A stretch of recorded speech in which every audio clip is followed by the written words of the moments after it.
Like in solo leveling, this intense battle was happening in a webtoon.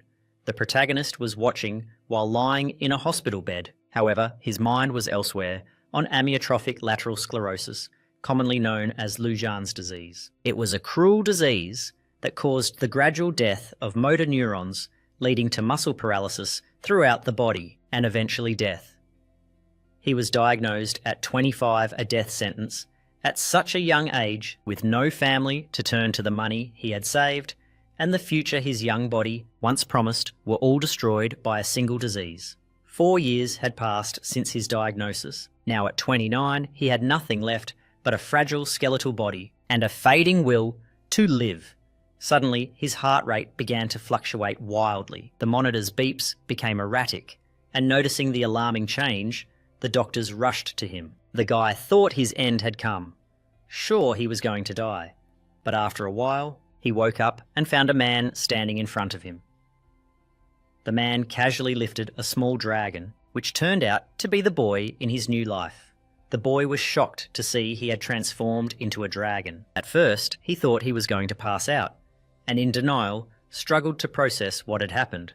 But as reality set in, he accepted his new form and realized he had been reborn as a dragon. He remembered that in all the novels and webtoons he had read, there was never a weak dragon.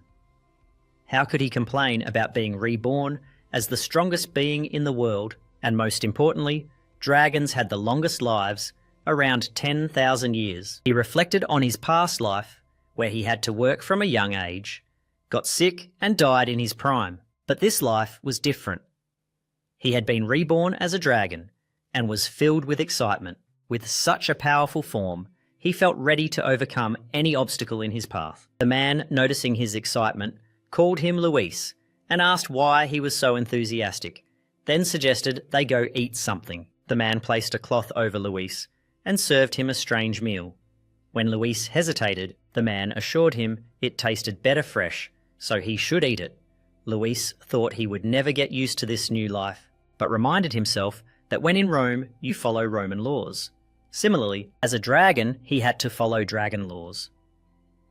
He ate the strange food that surprisingly tasted like strawberries and was pretty good. Curious, he tried.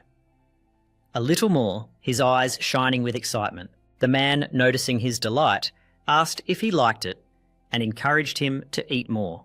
Luis, overwhelmed by the man's kindness, commented that his eyes were very expressive, then called him father, though he quickly added he didn't want more food. The word father seemed to surprise the man, who asked Luis what was wrong. Suggesting he just call him dad, Luis, processing the situation, realized he was a dragon and didn't even know the man's name. So he asked, and the man revealed his name was Jan. Upon hearing this, Luis froze, shocked by the revelation. Jan was also the name of the great dragon in the webtoon he had read before dying. While Luis sat in shock, Jan stood up and asked what was wrong. Luis, scared, got up quickly and left muttering that it couldn't be true. He wandered to the library, still trying to convince himself it was all a mistake. There he took a book and began to read, finding information about the Howard Empire, the same empire from the amateur webtoon he used to read before dying. Then he understood he hadn't just been reincarnated as a dragon. He realized he had been possessed by the webtoon, and that his story was now unfolding inside him. Jan looked at Luis and asked if he was hurt. Luis thought about how kind and caring Jan seemed as a father. He wondered if Jan the mighty dragon could really be the same man he had read about in the webtoon. In that webtoon, Jan had been portrayed as a destructive force, swearing he would never live in peace again because of humanity's arrogance and promising to flood the entire continent with blood. Luis thought Jan must have gone crazy after a human killed his offspring out of curiosity. Luis asked Jan if he had older siblings. Jan replied that Luis was his only child. Then Luis asked if Jan planned to have more children. Jan, with a serious expression, told Luis that he had promised his wife they would only have one child and raise him well. Luis was shocked. He realized that no other siblings had existed before him, and there wouldn't be any more. That meant the child who had died wasn't just any child, it was him. In the webtoon, Jan lost his children and went mad, wreaking havoc on the Empire. Luis was now in shock, realizing the weight of the situation. Jan, noticing Luis's distress, wondered what was wrong. Luis thought to himself that he was nothing more than a catalyst for the story, the villain's son, who had disappeared before the plot even began. He had been reborn as a dragon, but not just any dragon, one destined to die. Treasure room. Luis lay on a mountain of gold coins, feeling exhausted. He reflected on how, just like in his previous life, he was still sick, terminally unable to enjoy all his wealth, destined to die with it all. All in vain. However, he refused to give in to despair.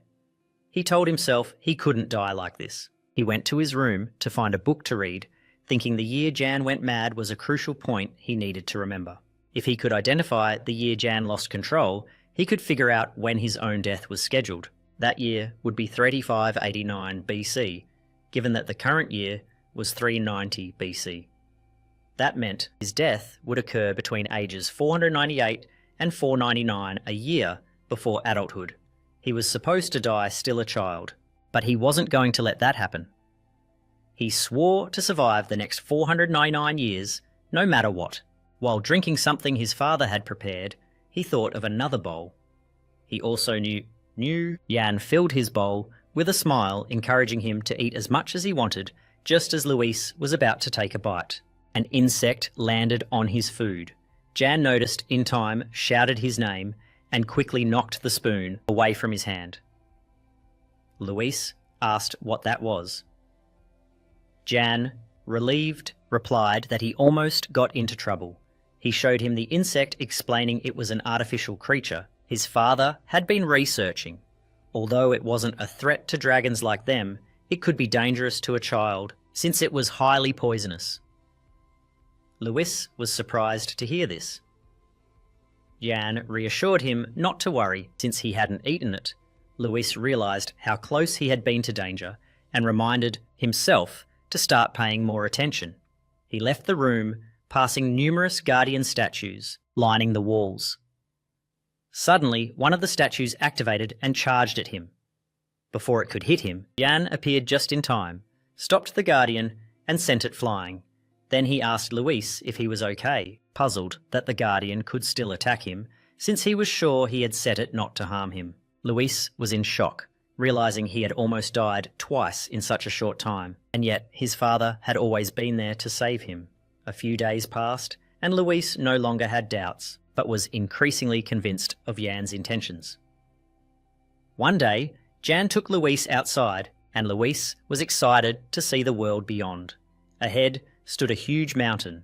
Jan explained it was the left fang of the earth, one of two colossal mountains at the continent's edge. It was famous for housing many mysterious races. Luis, filled with excitement, thought blindly it was taller than Everest, and certainly unlike anything he had read about in books. Then he noticed a butterfly and started playing with it. Suddenly, the weather changed. Dark clouds gathered, and a lightning bolt struck Luis. Jan ran to him, but two more bolts hit him in quick succession. He wondered if the script was trying to kill him. Jan took the crying Luis and quickly brought him inside. Luis was trembling in bed, reflecting on how he had almost died. 3 lightning bolts had struck the exact same spot, but what were the odds of that happening? In such a short time, he felt like fate was determined to end his life. But why so soon? He still had 498 years left to live, and was supposed to die at the hands of humans. But that was the question. He was determined not to die, so he slammed his fist on the bed, wondering if the original story would only truly begin when he died. Then how had the little dragon survived 500 years in the webtoon? He encouraged himself, thinking it wasn't the time to focus on that. He needed to do something to change his fate. He needed something to protect him from that danger. Determined, he ran to call Jan. Jan placed his hand on Luis's head and asked what was going on. Luis asked if there was any gear at home that could protect him. Jan felt it, and explained that yes, there was such gear, but it was still too early for Luis to use it. To be able to use it, Luis would need something called an attribute power, which required a lot of training. Since Luis was still very young, he couldn't learn it, at least not for another 100 years. Luis stubbornly denied this, insisting he wanted to learn it immediately. Jan was surprised by his determination. Jan hesitated before saying Luis was still just a kid. Luis, acting cute, asked if he couldn't learn just because he was small. Jan replied he would once he passed the childhood stage. As Luis kept acting even more adorable, Jan agreed to teach him. Then Luis asked if he could learn something difficult and heavy. Jan replied that before starting, there was a place they had to visit first, so that a child of the dragon race could discover their own attribute. For the first time, they had to go to the elders. Luis looked confused, and seeing Jan outside the house, ran to call him. Jan asked if he was okay. Luis asked how they would get to the elders' place. Jan said they'd need to fly there.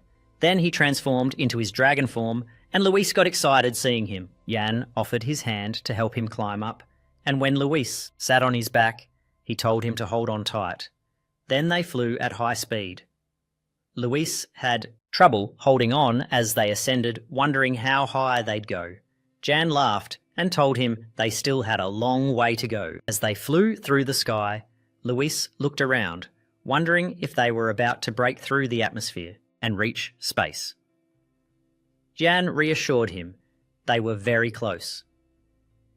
That's when Luis saw something shiny in the distance and got even more excited. Jan asked if he was surprised. That's the sacred land of our people, the dragons, Jan said. It's called the Silver Flower Castle. Upon landing, Jan commented it looked even taller up close. Then he shifted back to his human form and told Luis, let's go inside. Inside, some dragons were seated in their places. Sandra, the leader of the 13 dragon elders, wondered about their arrival. Jan greeted the group, introducing himself as Panis's son. Luis also greeted them with a cheerful hello. Bartis, one of the 13 elders, wondered if Luis was Jan's son. He commented that Luis seemed very smart and diligent to be Panis's grandson. Panis, who was sitting next to him, got annoyed. Jan addressed his father Panis and said it had been a while since they last saw each other. Panis agreed, noting it had been 623 years, and the last time Jan visited was to introduce his wife Valencia. Then Panis scolded Jan, saying he should have shown Luis as soon as he was born, and asked why he was meeting him for the first time along with everyone else. Jan replied that Luis was only a month old, and Panis demanded to know why he hadn't brought him earlier.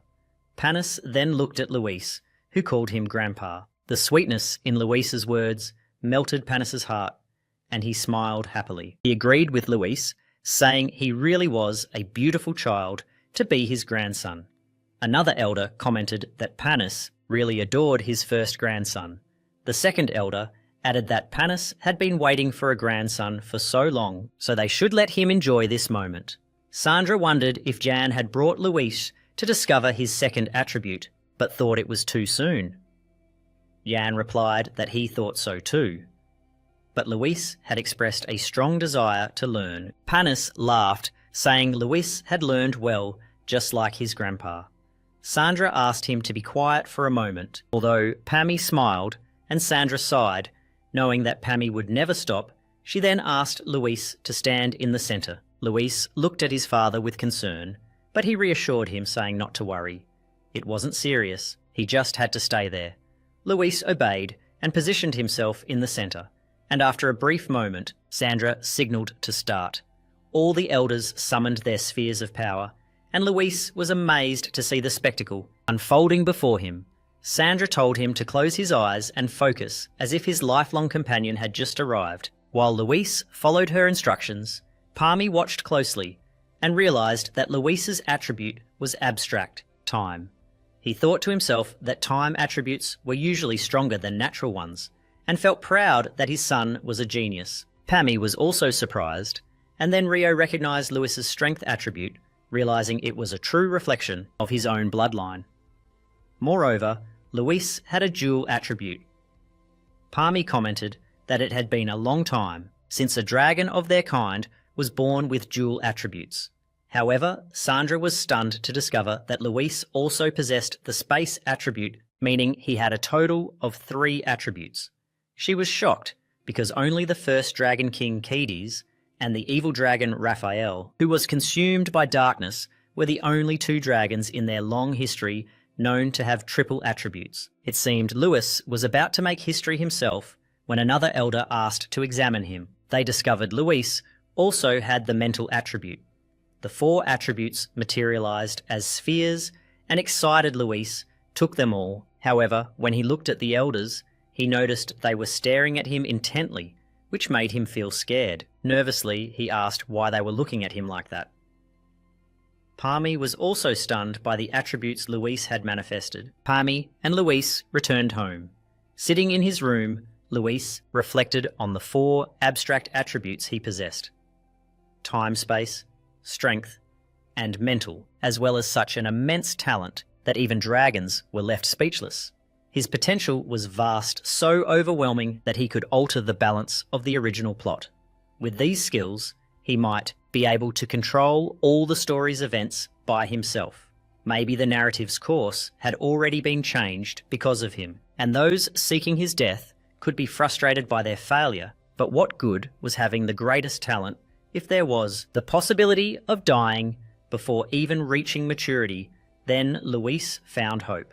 Although his talent attracted danger, it also represented an opportunity. If he could master his abilities well, his chances of survival would increase. Most importantly, he wasn't the same Luis from the original story. He had memories of his past life, which gave him awareness of the coming crisis. Determined, he resolved to make the most of the 2 books he had. One contained magical skills that manipulated attributes, while the other taught martial arts that integrated attributes with the body. Now the question remained, which should he master first?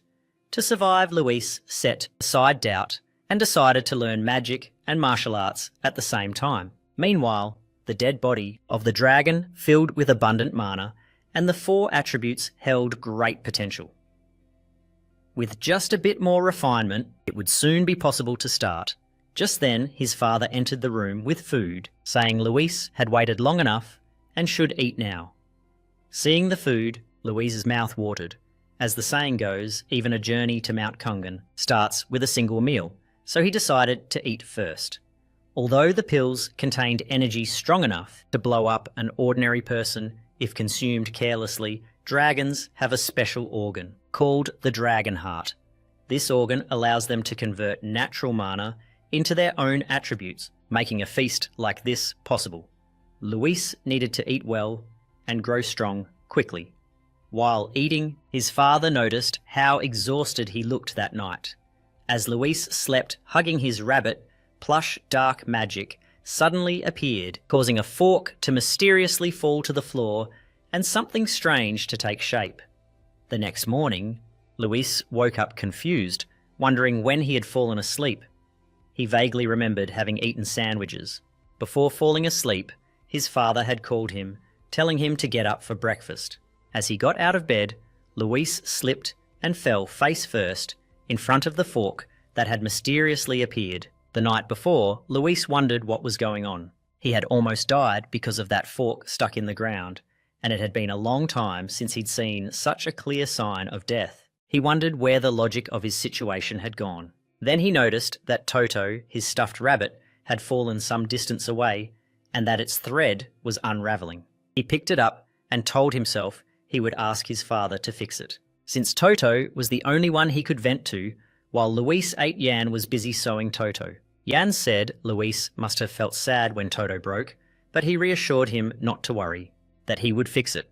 Suddenly, Luis snapped back to reality, confused about how he had gotten there. Jan called out to him, encouraging him to come eat. Luis looked at Toto, wondering when it had been repaired. He approached Jan with Toto in hand and said something felt off. Jan got worried and asked if he was hurt. Luis said he didn't feel pain, but that his memory was blurry and he felt constantly sleepy. Yan smiled sweetly and explained that wasn't pain, but the arrival of the sleep phase. Luis, confused, asked how long that sleep would last. Jan replied there was no exact time, but it would be about 100 years.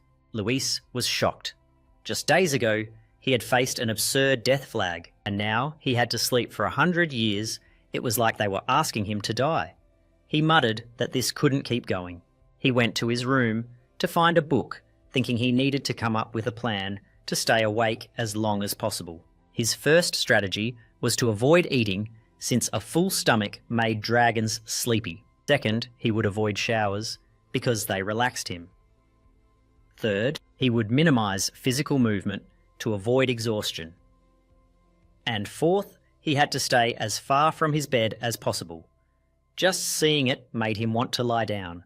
With his plan in mind, Luis decided to stay awake as long as he could. However, after reading for a while, exhaustion overcame him. While he was walking, Jan appeared with food, insisting that Luis needed to eat. Luis didn't want to, but Jan was persistent, forcing him to at least take a spoonful. Then Luis went to the library, muttering that he was lucky. He had almost fallen asleep while eating.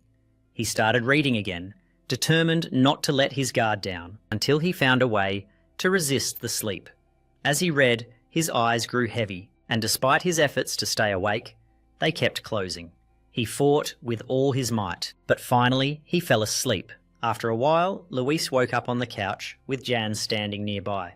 Jan asked if he had slept well. Luis said he hadn't exactly slept, he had just dozed off a bit.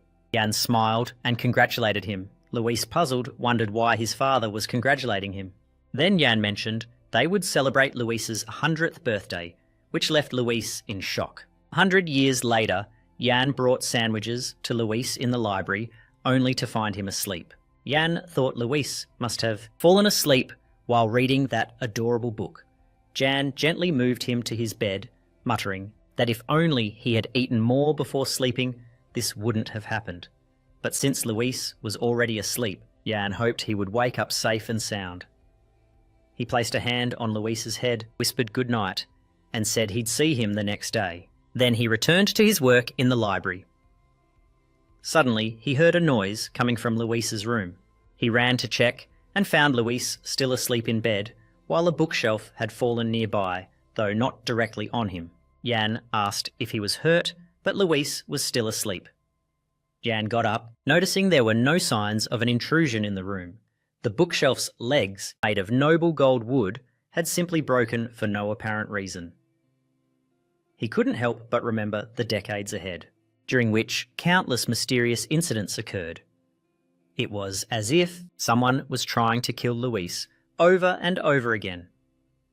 Luis had come close to death multiple times. He no longer understood why these things kept happening to his son, so as a precaution, he implemented safeguards in every possible way. Despite everything, he didn't care about his own life.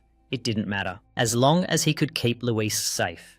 For the past 60 years, he hadn't had a single peaceful night's sleep. He remembered that 4th of 120 incidents had threatened Luis's life. Someone was really trying to assassinate him, and if that was true, who could it be? The world had forgotten the dragons, and only a few animorphs still knew of their existence. How could someone hurt Luis without realizing the consequences? Only dragons had that kind of power, but those who knew about them, especially the nearby clans, would protect their offspring with their lives. So Jan convinced himself it must be a coincidence. But then he remembered an incident from the past. He once fought a group of creatures trying to invade his castle. They were human knights, and when they charged at him, he didn't use his powers to blind them with a burst of light. However, nothing went as expected. Suddenly, spikes sprouted from their bodies, killing them instantly.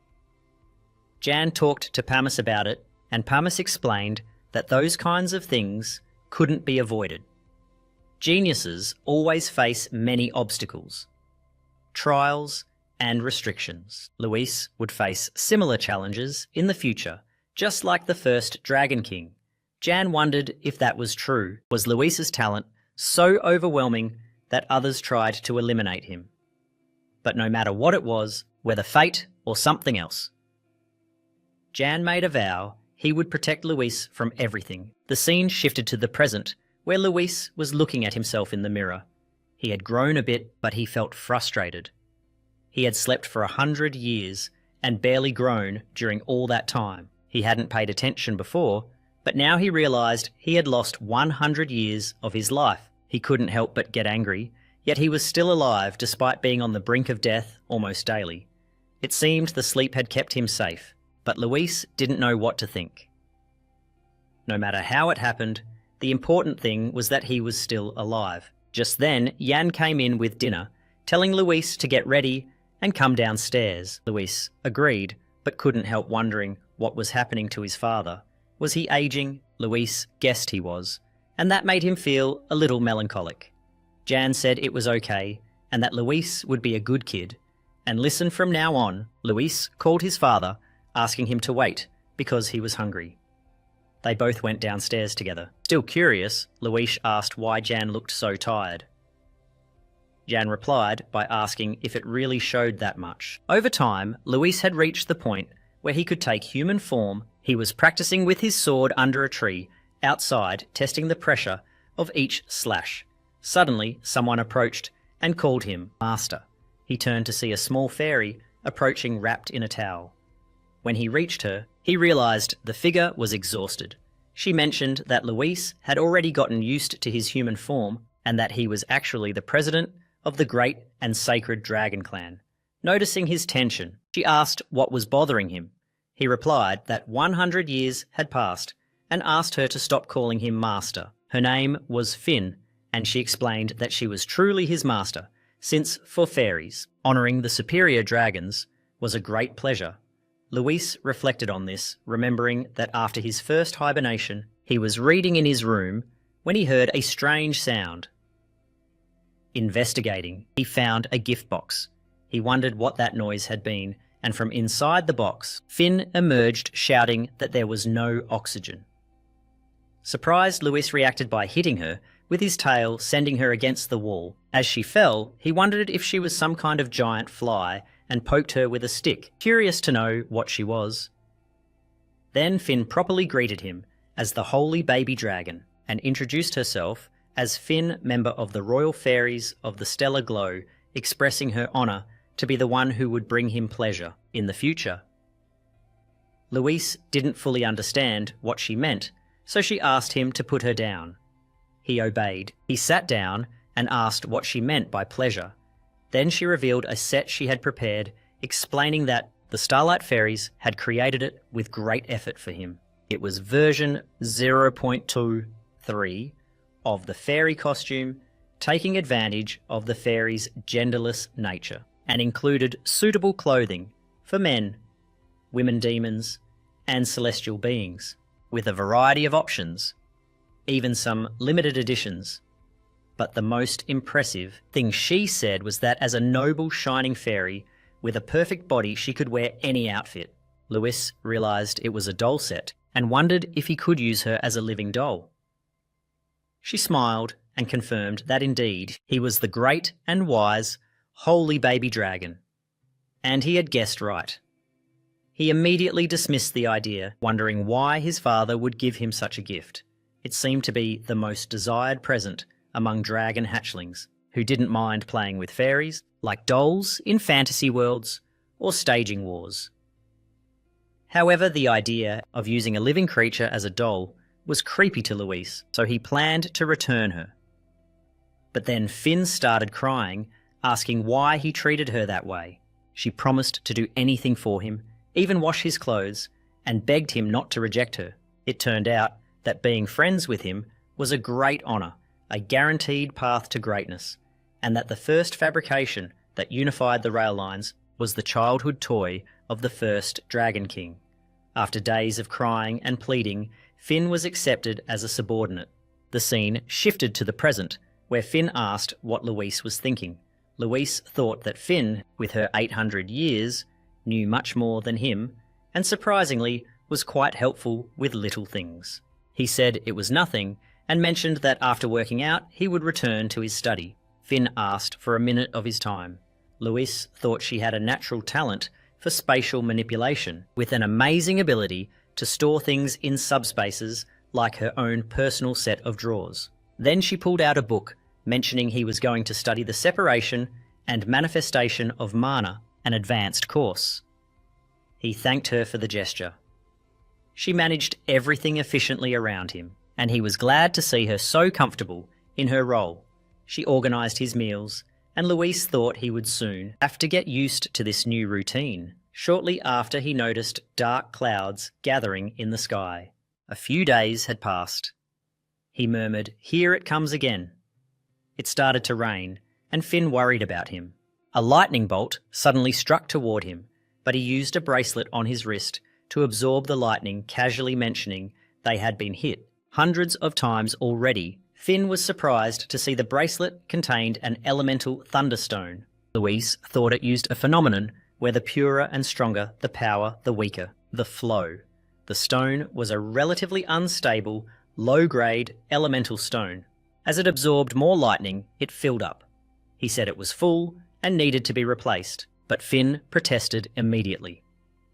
Another lightning bolt launched toward him, and he raised a barrier to protect himself. Once again, Finn was amazed by the spatial distortion field he created. It was an advanced, spiritual distortion field, so fast it almost looked like first-level magic. Even for a mana-blessed dragon, it would be difficult, but Luis could do it easily.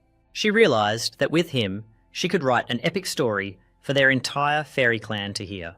Luis reflected on how grateful he was for his studies on spatial shields. What once seemed like life-threatening incidents were now easily avoided. His spatial skills neared level 1, and his dominion over space and time was close to level 3. However, his mental abilities remained at level 5. He had focused so much on spatial skills to survive that he had neglected his other attributes, though he knew it would take time. Now he could see a glimmer of hope. He was sure he would survive, and decided it was time to start over. Then he turned to Finn and asked for the next book. While Luis and Jan ate, Luis asked where his father was going. Jan replied he had to go to the Silver Flowers Castle because Kerr was retiring that month. Luis wondered if he was talking about his grandfather. Jan confirmed, saying that Kerr was indeed retiring, but he thought it was exaggerated to call him grandfather. Luis replied that his grandfather's friend was basically like a grandfather to him too. Jan seemed to think it was a bit over the top, but Luis asked why he needed to go there now. Jan then revealed he would take over Kerr's position. Jan looked satisfied, proudly stating his father was very powerful, and added that if Luis said so, it had to be true. Luis reflected on this, realising he wasn't the only one who had grown over the years. His father had always been high level, but now after reaching 0 level in dark attributes, a feat that even average dragons couldn't achieve, he had truly reached a new level. His father had gained that power at the young age of 4,000 years, which for a dragon was remarkable enough to make him a true final boss. In the original story, Jan, known as the Berserker, who ravaged the continent, had 2 main attributes, darkness and magic. With those powers, his entire body was wrapped in black energy, earning him the title of the Devil's Second Avenue. However, Luis was determined to avoid that outcome.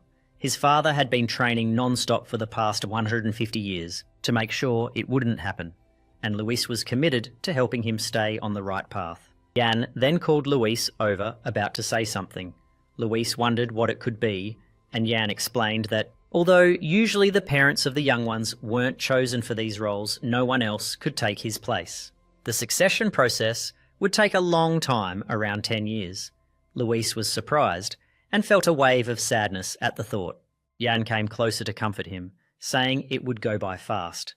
Luis tried to stay optimistic, thinking that yes, it would be 10 years, but in the grand scheme, that was just a decade. He had recently started studying chaos theory, hoping to speed things up. However, seeing his father sitting there with a disappointed expression, Luis asked if he thought he was going to cry and beg him not to leave. Jan stood up, unsure what to expect from his son, and asked if they wanted something else to eat. Then he added, "Give it a second and I'll bring more snacks for you guys." Luis, a bit exasperated, replied that he wasn't a kid. Finally, as Jan prepared to leave, standing outside with Luis, he mentioned that the nutritional pills were in the freezer, so he shouldn't skip meals just because of training. He also added that the first aid kit was in the third drawer of his room in case he got sick, so he just had to take it. Luis reluctantly accepted, telling Jan to just go already. Jan had been repeating the same stuff for an hour, but Luis wasn't a kid anymore. He'd be alone for only 10 years. Jan, who still saw Luis as a kid, handed him a stone, explaining it was a communication stone. They came in pairs, and when energized, they would allow communication no matter where they were. Jan Luis looked at the stone, noticing how expensive it seemed, and asked if they could still communicate even if Jan was in the Silver Flower Castle. Jan didn't answer right away. He turned around, muttering that it wasn't something Luis should worry about. Luis thought about how the smartest people tended to handle things like that. He laughed and told his father not to worry about him and to focus on his projects. Jan agreed, saying he had to go, but if Luis needed anything, he could look in his room before flying off. Jan added that Luis could also read his books, if he got bored, reminding him not to skip meals. Eat well and stay indoors, because it was dangerous outside the city. As Jan walked away, Luis sighed, thinking his father was a tough nut to crack. He remembered how Jan had protected him from countless threats over the past 100 years, and although it was understandable, his father worried Luis would be alone for a while now. Still, he felt happy that the castle was his as he read a book.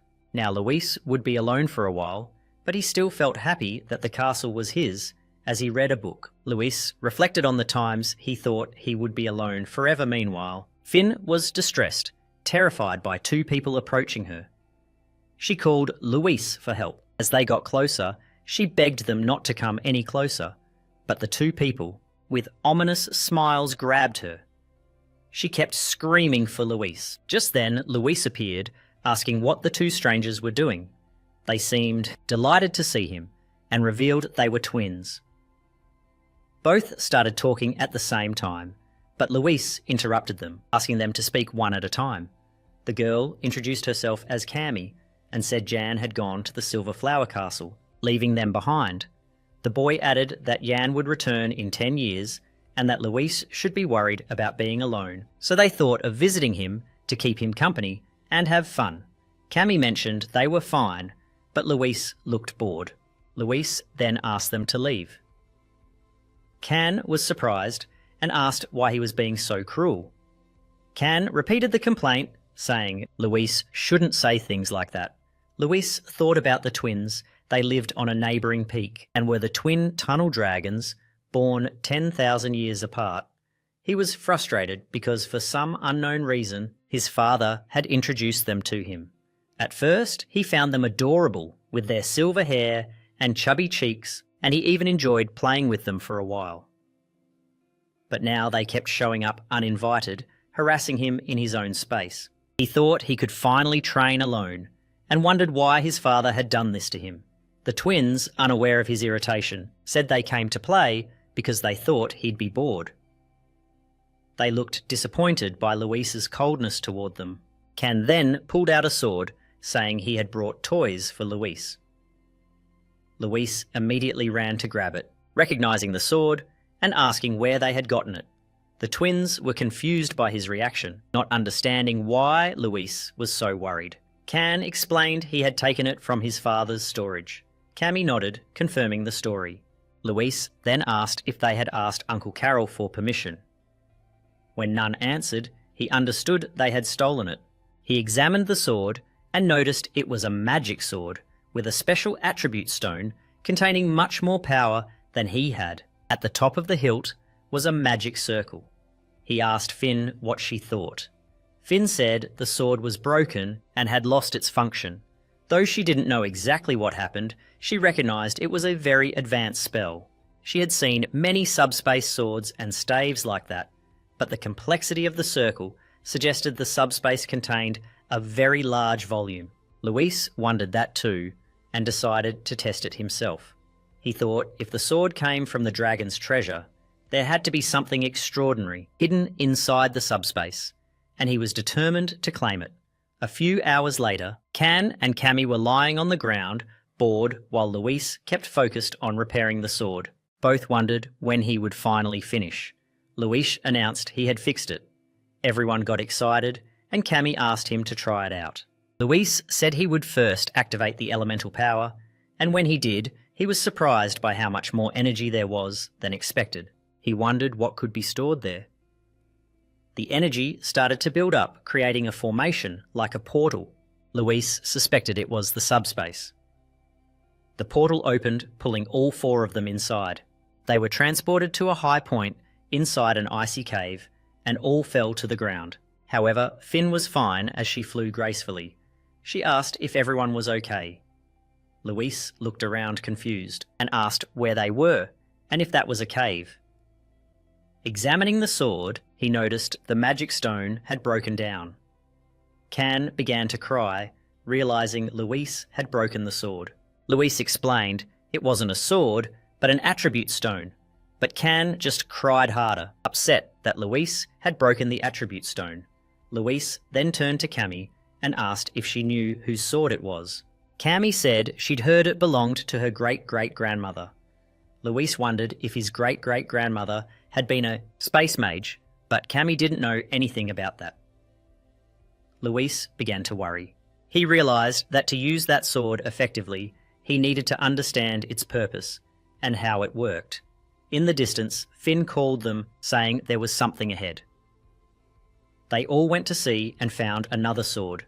Luis looked at it and said it wasn't a subspace treasure, but an interdimensional door connecting two different places. Finn agreed, saying he had suspected the same. Luis felt he should have been more cautious and less trusting. As he began to move forward, Cammy asked where he was going. Luis replied that he needed to find out where they were to get back home.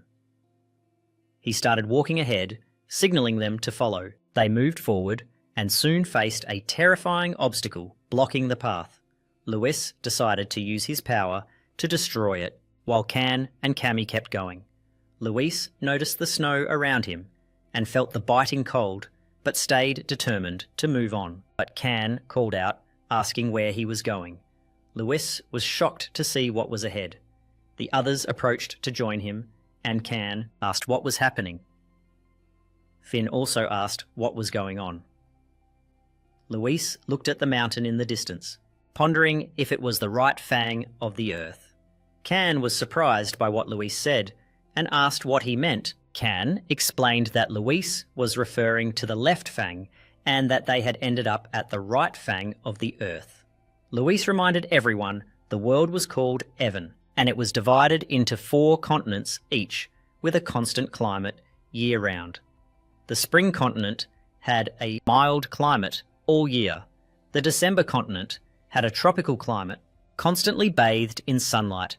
The autumn continent had a cooler climate, with plenty of sun, enjoying abundant harvests for centuries. Finally, the winter continent was known for its cold, harsh weather, bitter winds and heavy snowfalls. After describing these continents, Luis mentioned Jan's home, the Naki mountain range, located at the western edge of the spring continent. He explained they were now at the opposite end, the eastern edge of the winter continent, near the right fang of the earth. Jan felt overwhelmed with emotion hearing this. Although she could accept the idea of reincarnation, she wondered if she could handle it constantly, feeling threatened by a dangerous outside world. She hadn't planned to leave home, but now feared what might happen if someone found out she had disappeared from the castle, and if her father had become a breeder. Jan took out the communication stone and guessed it wouldn't work for long-distance communication. She called Finn and asked if it was possible to cross the Eastern Sea. She replied no. The Eastern Sea was a demonic sea, a legacy of the worst evil dragons, separating the winter continent from the spring continent. A dangerous place, filled with demons that even adult dragons dared not enter. Although Luis was chosen by the 4 elements, crossing the sea at his age was impossible. Luis accepted this, but had only asked out of curiosity. Then he asked how long it would take to cross the continent and reach the left fang. Finn wasn't sure, but if they walked, it would take about 10 years. Luis thought if he hurried, maybe he'd be back before his father returned. Then he called the twins brats and told them they were in serious trouble. The right fang, located on the eastern edge of the winter continent, was 10 years away on foot.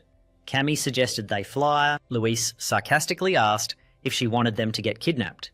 Cammy, confused by the response, asked for an explanation. Luis firmly declared they wouldn't fly, they'd travel like humans, and it would take 10 years to arrive. Can raised her hand and asked what would happen if they didn't make it back in that time.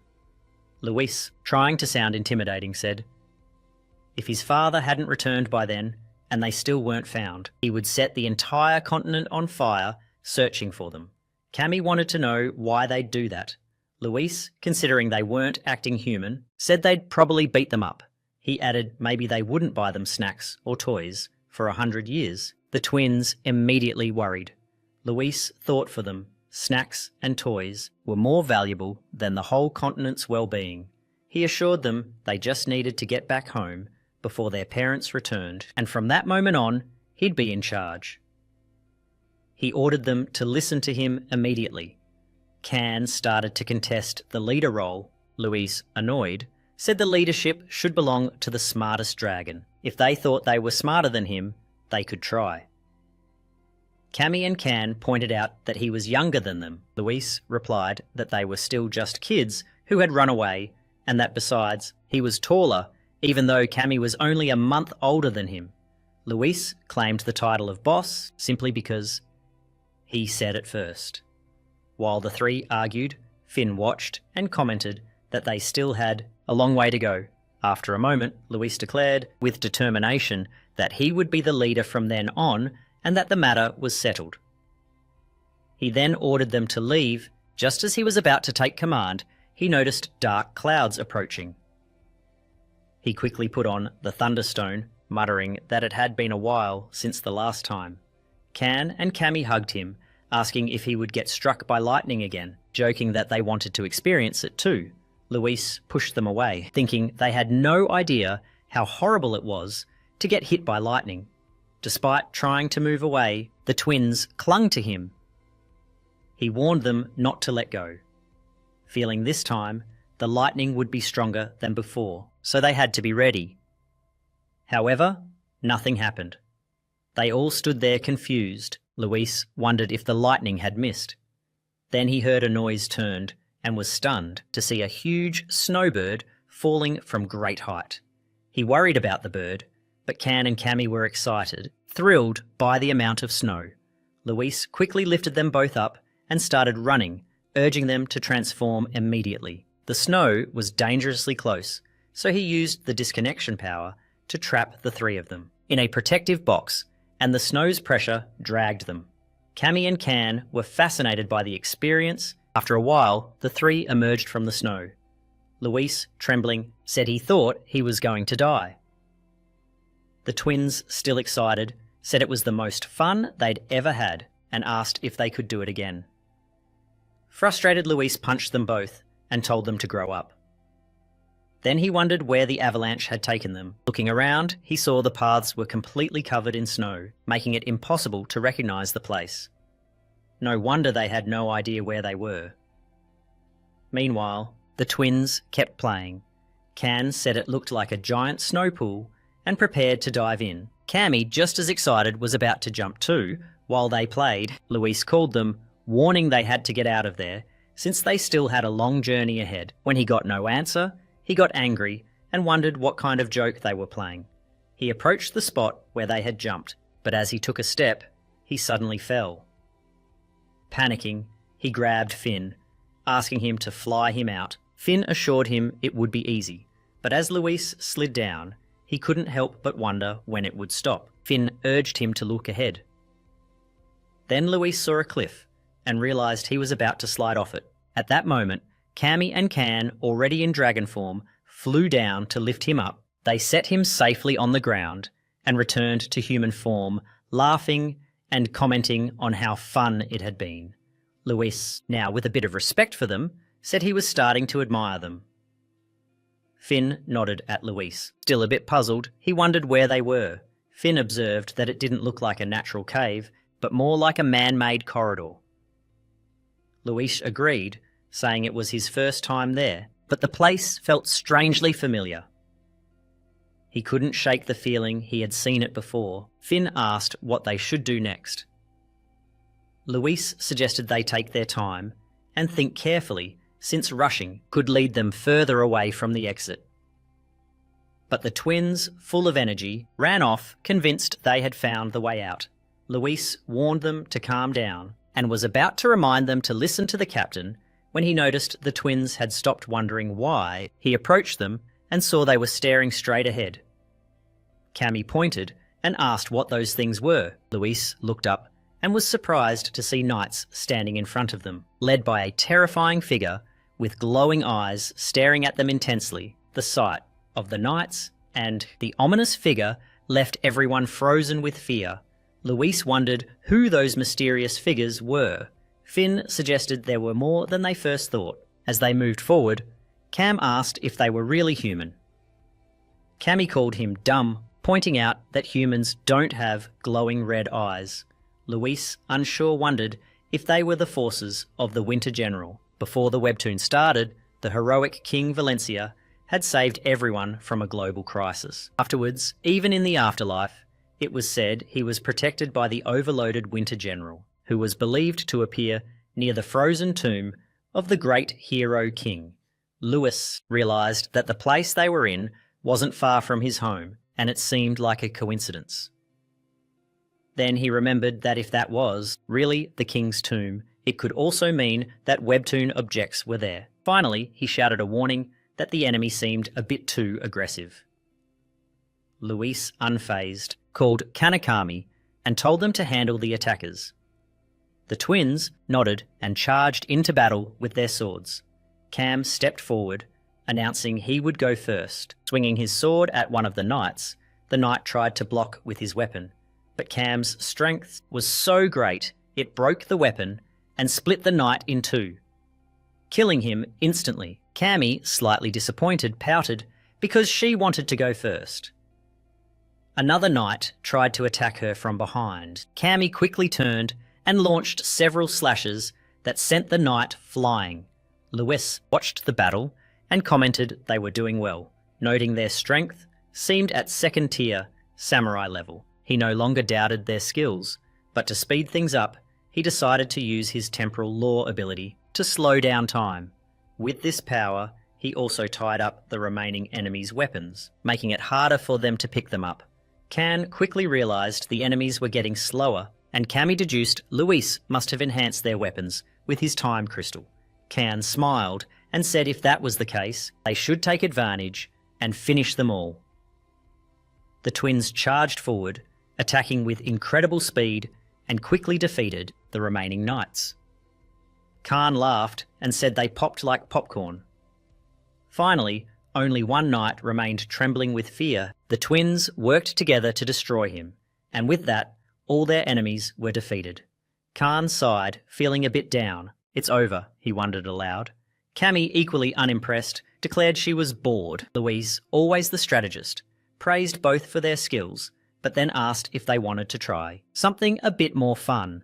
The twins looked confused, not knowing what he meant. Finn prepared tea for Luis, who commented on how delicious it was. Finn thanked him, then looked at the twins, who were caught up in a battle against traps ahead. She said it was pretty fun, and Cammy agreed. Luis signalled that arrows were coming from the right, and told them to dodge. Can responded by cutting the arrows, and then Luis warned Cammy to watch out for blades on the left, which she also handled quickly. Then they noticed a huge rolling boulder heading their way. Both Cammy and Khan destroyed it with their swords, declaring they were done and nothing else was coming. Finn was surprised that such dangerous traps and generals were present in that place. Even though they were young, they were still dragons. Luis got up, seemingly missing the moment, and commented they were almost done there. Finn put the storage things away and asked where they were. Luis explained it was the Hero King's tomb. Finn was shocked. For this reason, He confirmed if this was the resting place of the hero king Valencia. Luis confirmed it, saying that, indeed, Valencia was buried there. The place was essentially a dungeon filled with monsters and traps designed to scare off intruders trying to disturb the king's rest. Once they overcame all the traps and obstacles passing through numerous passages, they would reach the heart of the tomb, where countless sweet rewards awaited them. It was designed to provide starting gear to adventurers at the beginning of their journey. It was a beginner-level dungeon, and Luis was sure no one had visited that place yet. He was still excited, knowing all the rewards would be his. Then he told the twins they were almost done and to keep moving forward. As they continued, they noticed the vast space ahead. Cammy called Luis, mentioning there was something ahead, and Can added that it was huge and ugly. Luis agreed, recognizing it as Giant 10, the final boss. He speculated it was the original. Then he turned his attention to the door, sensing the treasure was behind it. He called the twins, who prepared for battle. Luis thought they made a great team, showing no fear against such a colossal enemy. Dragons were meant to reach the top from the moment they took flight, and right then, those young fighters bared their teeth, staring at their enemies with fierce determination. Luis wondered if they understood what he meant. The twins nodded and agreed it was the best path forward. Luis drew them closer to finish this. When one of the bosses charged at them, the twins sliced it with their swords, while Luis used an explosive attack to knock it down.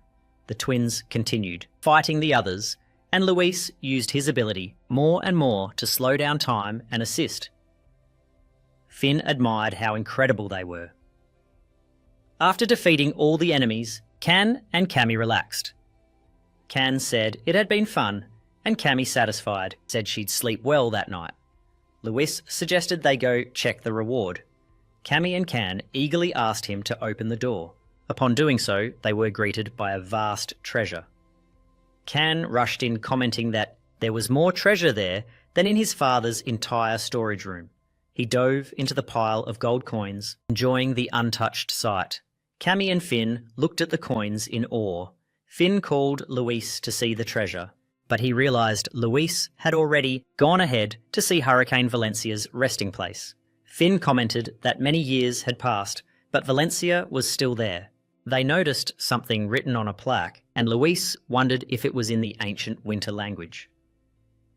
He recalled the words of origin creatures of light and darkness were born, designed as good and evil. As the remaining light and darkness intertwined, chaos arose. Amid this turmoil, a distinct boundary emerged, separating good from evil. Then the earth was created, and from both sources they were born the creations of good and evil, who called themselves exalted beings. These beings were unaware of the world below and only dreamed of dominating one another. The conflict between good and evil caused suffering to all other beings on earth. Finally, those on earth who couldn't bear it took up their swords against good and evil. Dragons led the way, followed by humans and half-breeds. After much struggle, the victorious earthly beings spread across the continents of the 4 seasons. Over time, they forgot both good and evil, and the dragons took on the task of remaining vigilant. However, Hero King Valencia warned that the dragons who sacrificed themselves for peace would return to the world just like the forces of good and evil, bringing chaos once again.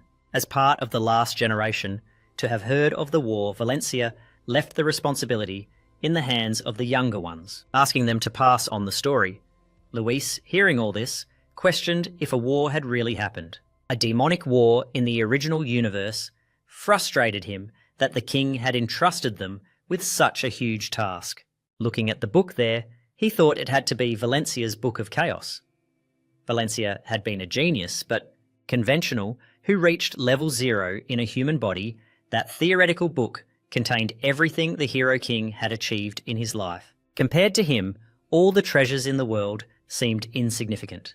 Luis looked at the mountain of riches around him and felt it would be a shame to leave them behind.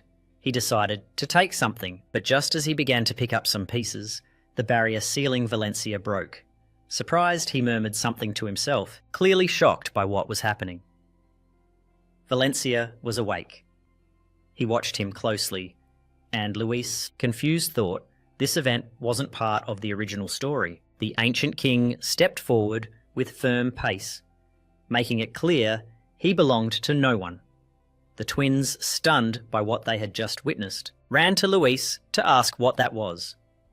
He explained it was the Hero King. Valencia Khan was left bewildered by the revelation, and Luis added that Valencia had been a level 0 warrior, which meant they couldn't face him at that moment. The news that a human could reach that level left Khan speechless. Luis urgently suggested they transform into dragons, but Valencia's voice interrupted the tension, warning that for the greedy only death awaited. As the ancient warrior prepared to attack, Luis was overwhelmed by a wave of fear.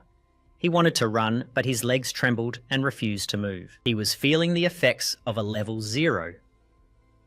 He looked at the twins, who seemed just as worried, thinking this was no time for doubts, wondering if all his training had been in vain. He summoned his strength, determined not to give up when Valencia launched the attack. Luis responded with his power driven by his survival instinct. The impact of his counterattack surprised even Luis himself as he managed to hit Valencia for a moment. He thought he had the advantage, but before he could react, Valencia's sword struck him with lethal force. The pressure of the attack was so intense, it even hit Finn. After the blow, Finn looked around and saw a huge crack separating him. He called out to Luis in distress, fearing for his condition. Luis, still standing, wondered if he was really alive. Finn ran to hug him with tears of relief after confirming he was unharmed. Then he himself wondered how Luis had survived. He looked at the destruction caused by Valencia's attack. At that moment, Cammy called him, signaling to look up. When he raised his gaze, he was impressed. The cave's ceiling had been split by a single sword slash. He wondered how it was possible for one human to do that, concluding that Valencia had probably deflected his blow at the last second. Valencia lowered his sword and, addressing them as young dragons, spoke about their duty to protect. Luis didn't clearly understand what he meant or the significance of it all. Valencia asked them to leave and be careful. Luis couldn't help but mentally question the message at that moment. The tomb began to collapse, and Finn urged Luis to move and get out of there. Luis hesitated for a moment until he saw Valencia starting to fade away. The twins were terrified, fearing for their lives, realizing this was no time to doubt. Luis took his dragon form and ordered the twins to do the same. The three escaped the collapsing tomb as they flew. Luis shouted at them not to fall behind. Suddenly, Finn warned Luis to look ahead. A huge chunk of ice was dangerously approaching. Luis reacted quickly, using his reality-splitting ability to break it into smaller pieces. They spotted a path leading upward and hurried to follow it, searching for the exit once they were safe. Flying over the clear sky, Khan said he thought they would die down there. He wondered when everything had changed. Inside, he was convinced the Hero King was going to kill them, but for some reason he had stopped. If he hadn't, maybe they all would have died. Meanwhile, Luis reflected on what Valencia had said about dealing with intruders and wondered why he had stopped. He was more intrigued by what the Hero King had tried to say before disappearing. But for now, Luis was just glad they had survived and that he had even managed to grab the book he wanted.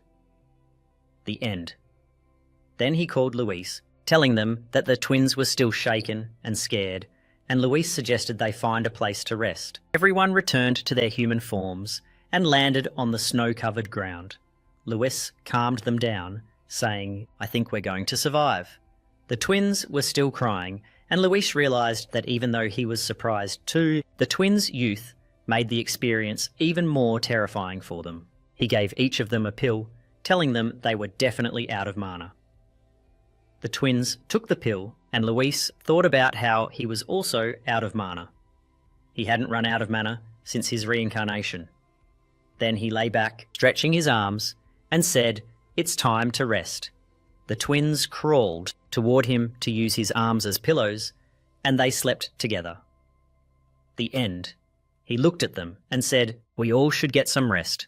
The next morning, the twins were excited, playing in the snow and throwing snowballs. Luis asked if they weren't bored since it had been snowing everywhere since the day before. Finn replied that considering everything they'd been through, they still had plenty of energy. Luis agreed, but thought Finn was just trying to praise the dragons. Then he looked toward the Fang and commented that they had come to a deserted area where not even a single house stood. He wondered if there were monsters in the winter continent, since they hadn't encountered any so far. Finn disagreed, explaining that the winter continent actually had more monsters than any other, and because of the cold climate, food was scarce. He added there were countless stories about monsters hunting humans for food. Luis asked why they hadn't seen monsters along the way. Finn suggested it might be because of the 3 dragons travelling with them, since no monster was brave enough to come near. Luis said that for now, there was no need to hide their aura. Suddenly, Can pointed off in the distance and caught Luis's attention with a column of smoke. Luis got excited upon seeing it and immediately suggested they go check it out. As they approached, they discovered a small village was on fire. Finn expressed concern and suggested the village had been attacked.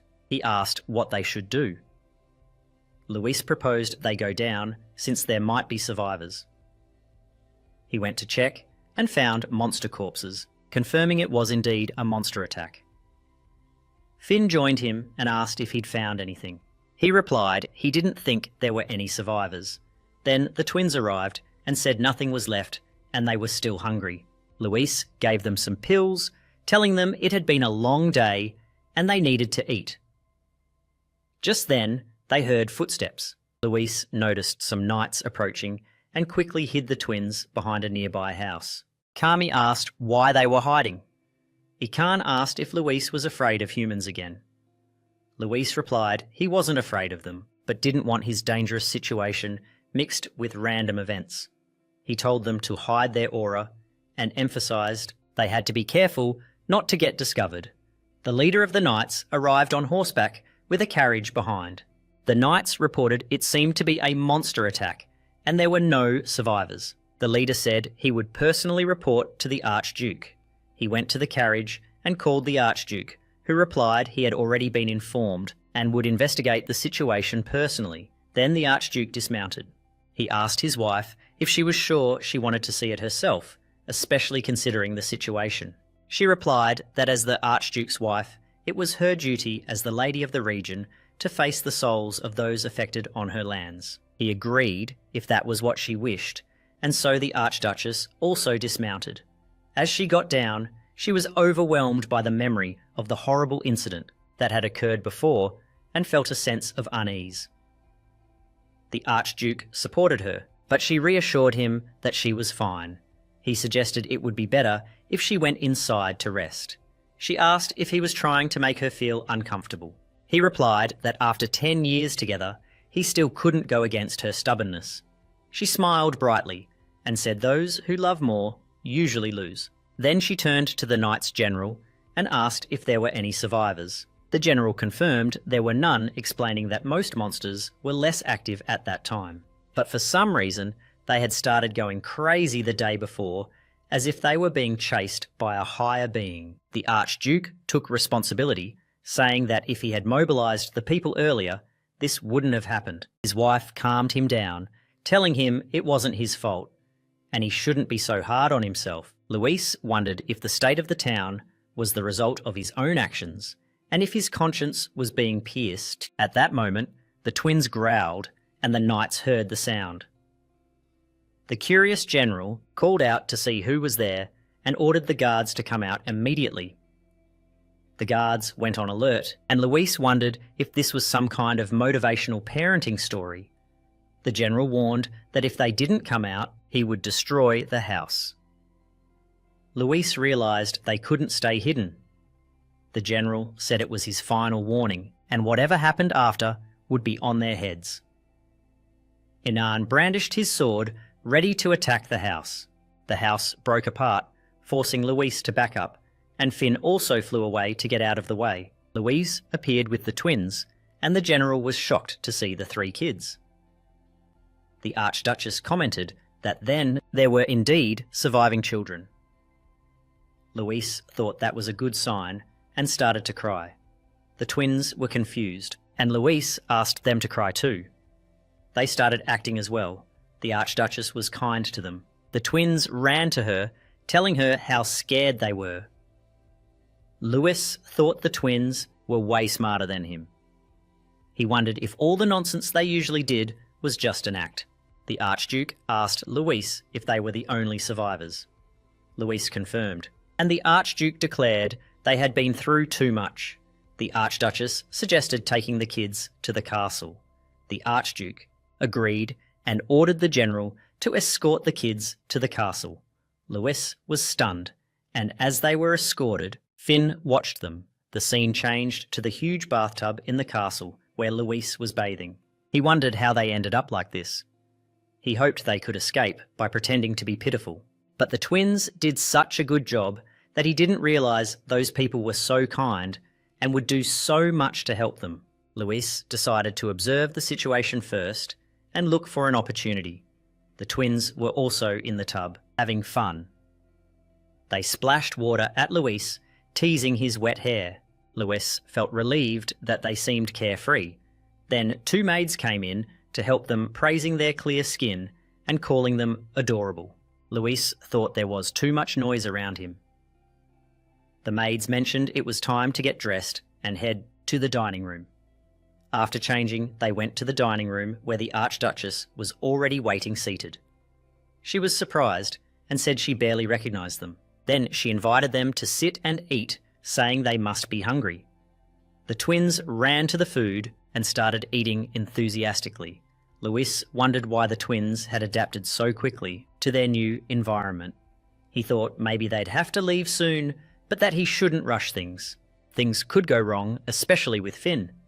He wondered where she was now. The scene shifted to Finn, who was flying fast, thinking the carriage blindly went in the direction she was flying. She needed to get back to Louise. If only she hadn't been captured by those snow eagles, she wouldn't have lost sight of him. She thought of Louis, hoping he could wait a bit longer. She was on her way. That night, Louis walked down a hallway when he noticed a room with the door ajar and light coming from underneath. He heard voices inside.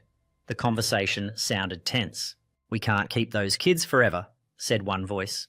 Curious Louis quietly approached to listen. He saw it was the Archduke and his wife. The Archduchess said that hearing the children's voices reminded her of their son. The Archduke replied that he understood her feelings, but it wasn't right to link the memory of their deceased son to those kids. He gently asked her to let him go. The Archduchess cried and asked how she could ask a mother to forget her son.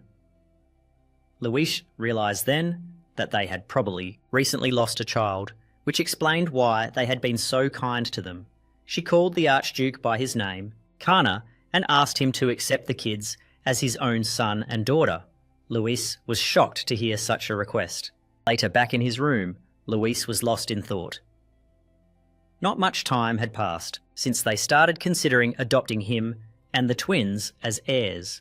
The Grand Duke of Camber was a member of the royal family of the most powerful country that ruled the Winter Continent. Being adopted by the Grand Duke meant he could immediately establish himself as a key figure in the realm. It must have been a tough proposal, especially coming from the Duke's wife. Maybe the pain of losing their own son was so great that they sought a way to heal. Louis thought maybe the best thing would be leave before things got more complicated, but seeing them act with such kindness made him uneasy.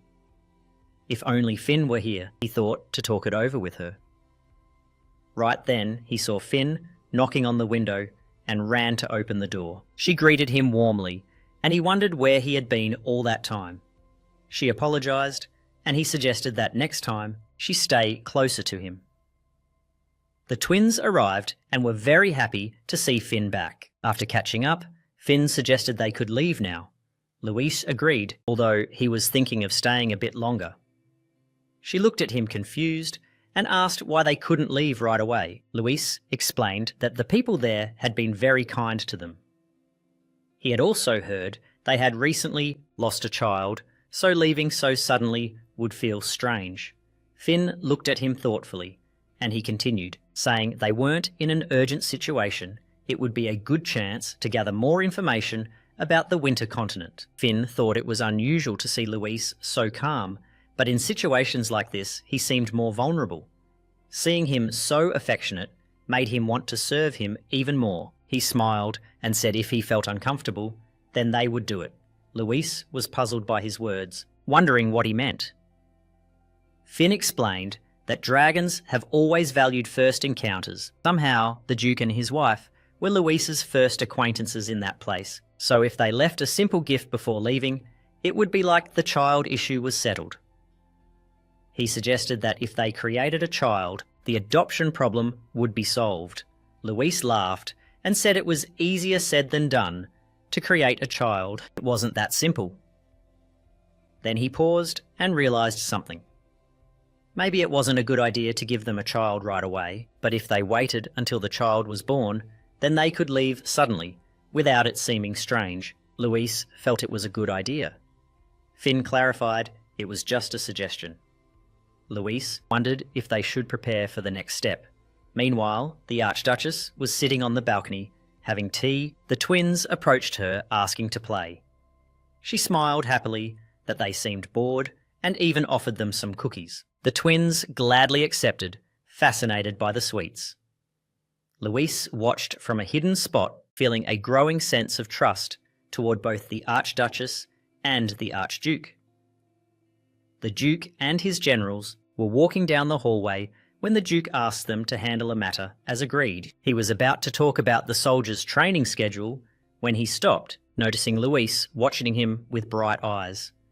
The Duke asked if Luis needed something. Luis quickly denied it. The Duke asked about the other children. Luis answered they were playing with the Archduchess. The Duke asked if he wasn't afraid of her, and Luis calmly denied it. The Duke then reflected on how children usually feared him and avoided getting close, but Luis was different, just like his own son had been. Smiling, the Duke lifted Luis and asked if he wanted to play together, then took him to his study to find something. The two generals left behind exchanged glances. One wondered how long it had been since the last time the Duke had smiled like that. The other agreed, commenting that children were like precious gems to him. Meanwhile, Luis met with the twins, asking if they had completed their mission successfully. Both nodded, and Cammy added that they had enjoyed having tea and eating cookies with the Archduchess. Luis appreciated their efforts, and then turned his attention to Finn, asking about his task. Finn explained that the Duke usually woke up at 5 a.m. to start his duties. By noon, after lunch, he continued with pending tasks, and after dinner, he focused on training. He added that his bedtime was around 11 p.m. and that he communicated with his wife about 5 times a day. That was the full report. Luis thanked him for his work. At that moment, Cammy called him by name, but he corrected her, asking her to call him Captain. Cammy asked what his plan was, to which Cammy added another question about whether all this had to do with a child and the Archduchess. Luis answered that precisely for that reason, he couldn't leave that task in the hands of children. Although they were younger than him, he explained that the couple needed motivation to have a child. Since the Duke and his wife were emotionally distant after the recent loss of theirs, if they spent time laughing and enjoying with the children, their sadness would start to fade, and little by little they would feel more comfortable with each other. He added that eventually, one night, the next story would be written, but Cammy and Can, not fully understanding, wondered what kind of story Luis was referring to. Without giving too many explanations, he said there were things kids didn't need to know. Then he took a book and thoughtfully considered if they should start seriously. Finn then asked about a ship that contained alchemical formulas for an elixir and its purpose. Luis explained he found it in his father's library while searching for ways to improve the elixir's effects. He had experimented with many formulas until his father discovered it, scolded him and sealed the research. The protagonist, recalling his own work, thought he'd never imagined his research to overcome a life limited by time would be useful in that way.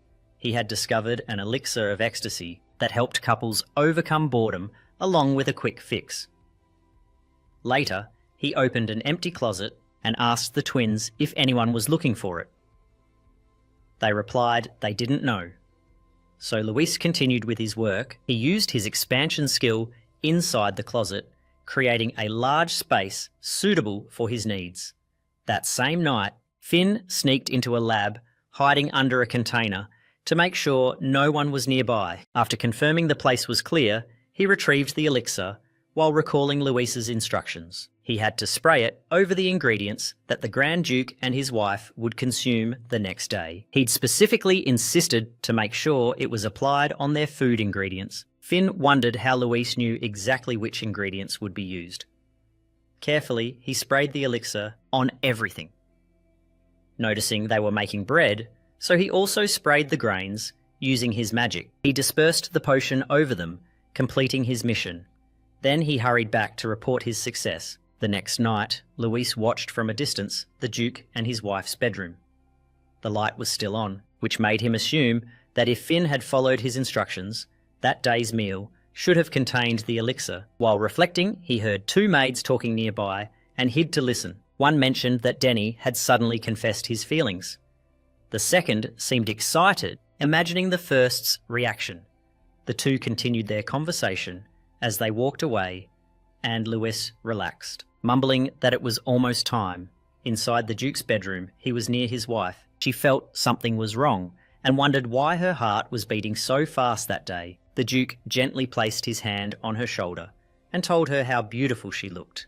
She smiled and took his hand affectionately as well. Luis, watching from afar, commented, "Tonight will be the night." Just then, the twins appeared and asked Luis what he was doing there and what he was talking about. Surprised by their arrival, Luis turned to them. They kept asking questions, and Luis quickly took them away, telling them they didn't need to know about those things.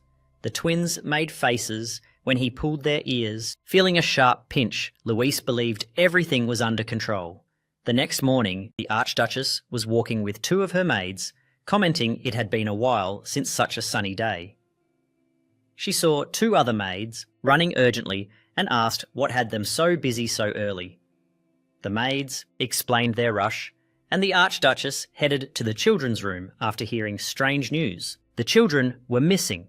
One maid started crying, explaining that when they arrived that morning, the children were nowhere to be found, and they had been searching among the people since then. Another maid approached the Archduchess and informed her there was a letter on the table. The Archduchess took the letter and began reading its contents.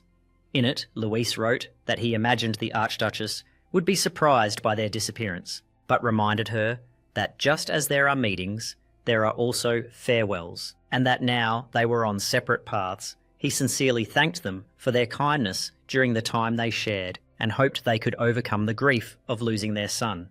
He also mentioned that a new life would come into their lives and that they should give it as much love as they gave to them. The Archduchess was deeply moved, reading the letter, understanding that everything had already been planned and that it was her fault for letting her wishes overwhelm the children, and now they were leaving.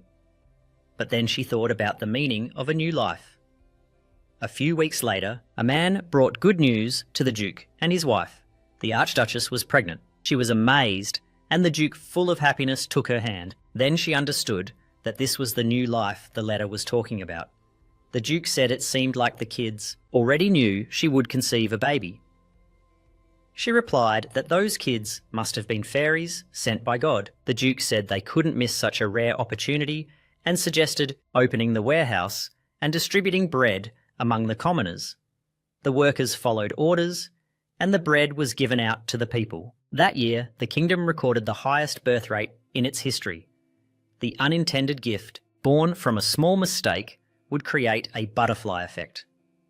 But that was a story for the future. As for Luis and the others who had left Cami and Can, were thrilled because they liked travelling and wanted to keep doing it. Luis suggested they should travel at least another 10 years. Can, always optimistic, proposed travelling for about 100 years. Cammy was also excited about the idea. Luis, a bit irritated, was finally cheered up. He thought they had already wasted too much time, and that if unexpected situations kept happening, their trip would drag on even longer. To minimise travel time, they needed information to cross the continent quickly, but there was no immediate solution. Cammy then asked why there were no monsters around. Can confidently declared he could catch one. Luis replied that there were 3 dragons lurking nearby, emitting a strong smell. He wondered what kind of crazy monster would dare approach them. Can and Cammy, confused, wondered about the smell, but hadn't noticed it themselves. Luis told them to just forget about it. Then Can and Cammy speculated about bandits. Luis responded that with such a clear view in all directions, all they could see was snow. Even if there were bandits, where could they come from? It's not like bandits could suddenly pop out of the ground. 3 armed bandits ordered the group to stay still and hand over everything they had. Can and Cammy, tired, commented that the bandits had appeared out of nowhere, as if they had really come out of the ground. Luis, however, remained unfazed by the situation. Upon closer look, they realised the bandits were just kids. The leader hit the second one, saying they were just kids. He had been stuck in the cold snow all day just to catch these kids, and now he wondered what they would do next. The third bandit, noticing the kids' decent clothes, suggested maybe they came from a respectable family. Let's take them hostage and ask for money, proposed the leader. The others agreed, thinking it was better than leaving empty-handed. 2 of the bandits moved to capture him. Luis asked if they didn't find something strange about the situation. One bandit replied, asking what he meant. There were only 3 kids here, with no adults. It would be easy to deal with them, Luis clarified.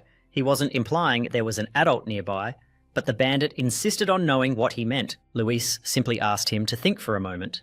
Then Finn asked Luis what they should do next. Luis replied that these guys had surely raided a nearby village, so they should take everything and leave nothing behind. The twins, eager to act, suggested playing a game with the bandits.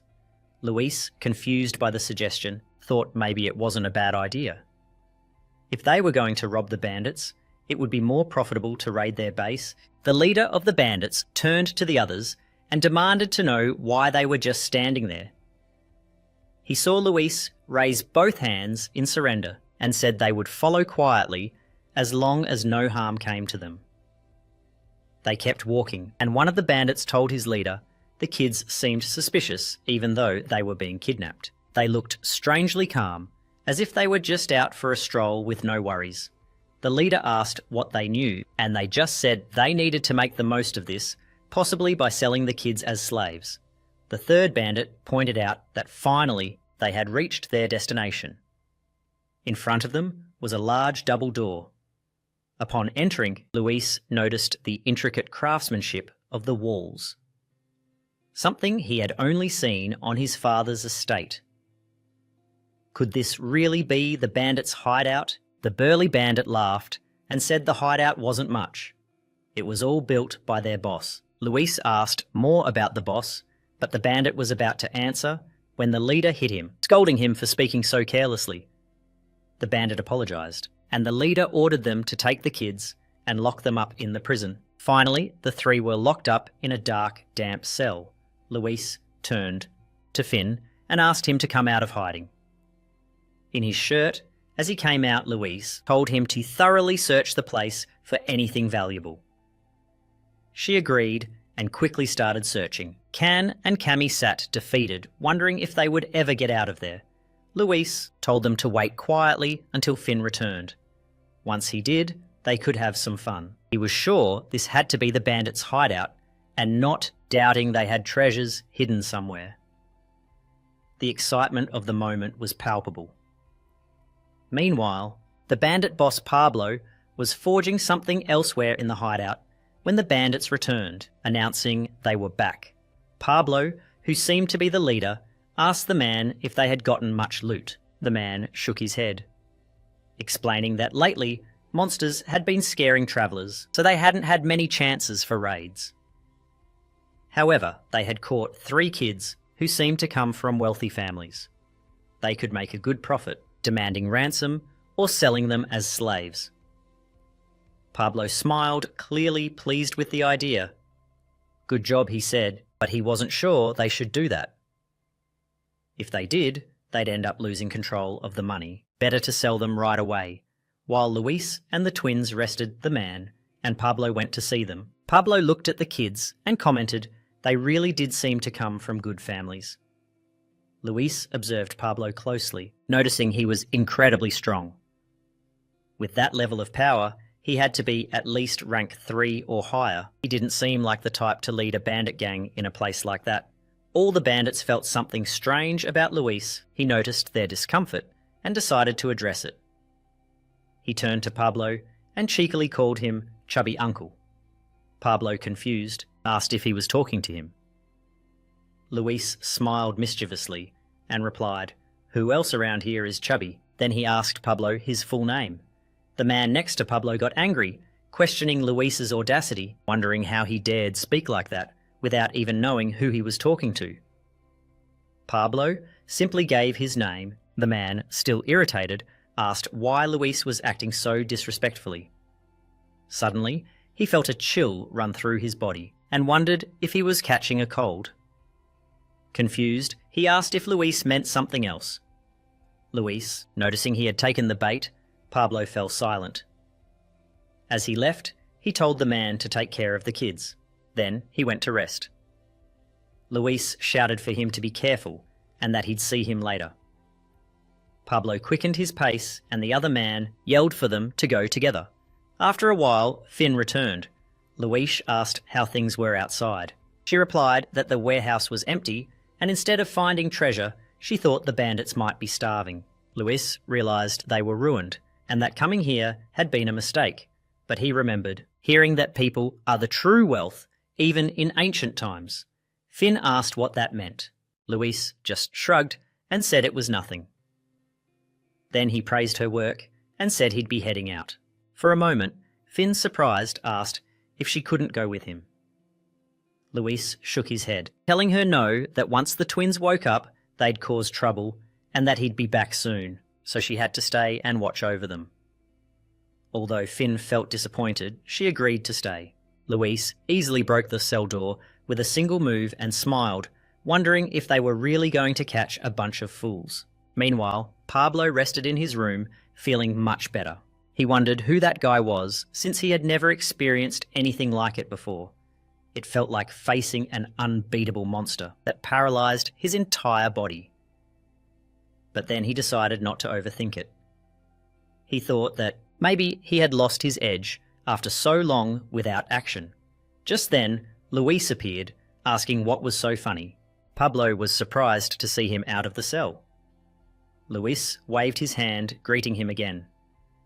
Pablo asked how he managed to escape prison. Luis answered casually that he simply walked out. Pablo stood up, grabbed a huge hammer, and warned Luis to back off. Luis looked around and commented that Pablo lived in a pretty nice place. Pablo said he didn't know how Luis got out, but that he'd close his eyes just for a moment, so he asked him to leave. Luis teased him, asking what would happen if he didn't go. Pablo replied that if he didn't leave, he'd have no choice but to take care of him. Luis, smiling arrogantly, said he wasn't going anywhere and challenged Pablo to try and hit him. Pablo, now furious, threw the hammer with all his strength. But just as it was about to hit, something strange happened. His hands froze mid-swing. Even the dust in the room seemed to move on its own. Luis wondered what was going on, asking if Pablo wasn't going to hit him after all. Then he taunted him, saying that despite his size, he was just a wimp. Pablo tried again, swinging the hammer, but once more he stopped frustrated. He missed his target and hit the side of the room. After several more attempts, he collapsed to the floor, exhausted. Luis asked if he was done. Pablo, still confused, asked who he was. Luis answered that Pablo already knew the answer. Just then, Finn appeared, calling for Luis, and explaining that the other dwarves were causing chaos, saying they were bored and that she couldn't stop them alone. Pablo was surprised to see a fairy and approached her. She looked at him curiously, commenting that it was strange. She could smell dwarf on him, but his size was more like an orc's. Luis explained that Pablo was a half-dwarf, probably born from a human and a dwarf's union. She wondered how Pablo could be so much bigger than a human. Luis admitted he didn't know either, saying it was fascinating. Pablo, still trying to process it, asked how it was possible to be a half-dwarf. Luis smiled and suggested he probably already knew who he was. He just had to remember. Pablo recalled his childhood when his father forged weapons. His father once told him there was something important that dwarves always had to keep in mind if they ever found someone whose presence made their legs shake and gave them an uncontrollable urge to obey. They had to run without looking back. Pablo, confused, asked what his father meant. He explained that maybe he wasn't a pure dwarf, and that as he suspected Pablo might be able to break blood bonds, but as long as he inherited even a part of his father's blood, he could never be completely free of that bond. So if he ever found himself in that situation, Pablo had to flee without fully understanding, and he asked what would happen if he couldn't escape. His father's expression turned serious and told him that if he couldn't run away, he would have to do whatever that person said. He placed a hand on his shoulder and asked him not to forget if he ever encountered such a being, he had to run. He was born with half-human blood. His father knew he wasn't a fool. Pablo, thoughtful, asked what those people were like. His father fell silent. His expression grew cautious. He said those beings always had their ears open, and that Pablo must never speak carelessly around them. Pablo stopped thinking for a moment, then looked at Luis with curiosity and asked if he was a dragon. Luis immediately felt a yes from the start. He had a hunch because of Pablo's size, and it turned out his guess was right the very first time he saw him. Luis felt a sort of déjà vu, like when he watched dwarves doing repairs for his father. The dwarves were an intelligent race. Luis once asked his father if it was okay to exploit them without paying. His father replied there was nothing to worry about. It was the price for what they had done over generations. They called it the blood bond. Even after further research, Luis only found one record mentioning that the dragon race was almost wiped out by the dwarves. He could find no more information, and although it was regrettable, he concluded that if they made such a grave mistake that nearly led to the extinction of the mighty dragon race, he shouldn't feel any pity. Pablo, uneasy, warned Luis not to come any closer. Luis replied he had heard that dwarf blood instilled fear in dragons, and from now on, Pablo would be his lackey. Pablo was terrified. The end. He commented that Luis was openly calling Pablo his servant. Overwhelmed, Pablo fell to his knees crying. Luis gently patted him and said it was okay, that's just how life is. Then he asked his age. Pablo replied he would turn 50 that year. Luis said he was still very young. Then Luis revealed he was 250 years old. Pablo was shocked and asked if that meant Luis was still a kid. Luis, clearly annoyed, exclaimed he was a powerful and worthy dragon. He got irritated by Pablo's reaction. He told him he would have to work under his command for 10 years. Pablo, surprised, asked if it really had to be 10 years. Luis clarified it would be a maximum of 10 years, but it wouldn't be less. Once Pablo finished his task, he would be free. Pablo then asked what kind of work it would be. Luis responded that his job was to help them get back home for world peace. Pablo wondered what world peace had to do with taking them home. Luis replied that Pablo knew who them referred to. Pablo hesitated and said it was the dragons and a hatchling. Luis gave him a chilling look and confirmed he was right. Then he asked if he had ever heard the story of a naive knight who killed a dragon hatchling and called himself a dragon hunter. The dragon father, blinded by rage after losing his son, destroyed the entire realm in a furious rampage. Pablo asked if that was a true story. Luis said even monsters get furious when their young are harmed. He asked if Pablo thought dragons would just stand still in such a situation. especially if the parents were two zero-class dragons who had reached ascension. The world would face an unprecedented catastrophe. Pablo nodded, though he couldn't stop wondering why such an important task was entrusted to someone like him. Luis, on the other hand, thought it was simply because Pablo was the first who caught his attention and seemed easy to handle. However, he told Pablo that he was the chosen one, then commented on his broad shoulders and strong physique. Luis observed that Pablo seemed so tough he wouldn't break even if they rolled him on the ground. Then he mentioned his brave spirit and his ability to stay still. Although in Luis's opinion, anyone who dared challenge him would probably disappear on their own just by looking at him. I could see the loyalty overflowing from Pablo's entire being, and with dwarf blood running through his veins, there was no reason to worry about betrayal. Luis kept asking if he really wasn't worthy of being chosen by a dragon. He thought of Pablo as the ultimate servant. Then he pointed out that this was a once-in-a-lifetime opportunity for him too, because it wasn't just one kid, but three. If Pablo managed to bring all three home safe and sound, he truly believed their parents wouldn't let his efforts go unnoticed. Incredible rewards beyond his imagination awaited him. Pablo got excited hearing this, and Luis asked if that gave him confidence. Knowing he had been chosen, Pablo enthusiastically agreed. At the end of the exchange, he couldn't help but think Luis was truly special. Then Luis asked if Pablo was ready to go with them, no regrets. Without hesitation, Pablo accepted. Suddenly, Luis created flames around Pablo, who wondered what was happening. Confused, Pablo asked what that meant. Luis simply replied he was putting the leash on him himself. Pablo was even more puzzled by the meaning of his words. Luis then explained it was the so-called blood bond, a rule imposed on their species. Any promise made before a dragon had to be kept unconditionally. Now worried, Pablo asked what would happen if he broke the promise. Luis responded indifferently that it wasn't anything too serious, just that he wouldn't be able to continue his lineage. Pablo was completely shocked by his reaction. Luis asked why he still looked so down. As long as he kept his promise, there would be no problem. Still uneasy, Pablo asked if Luis was absolutely sure about that. Annoyed, Luis sharply replied that if he didn't trust him, he could go ask another dwarf. With that settled, Luis officially introduced Pablo as his temporary servant and guardian. Both were excited to see such a tall dwarf. Neither had seen one that tall before.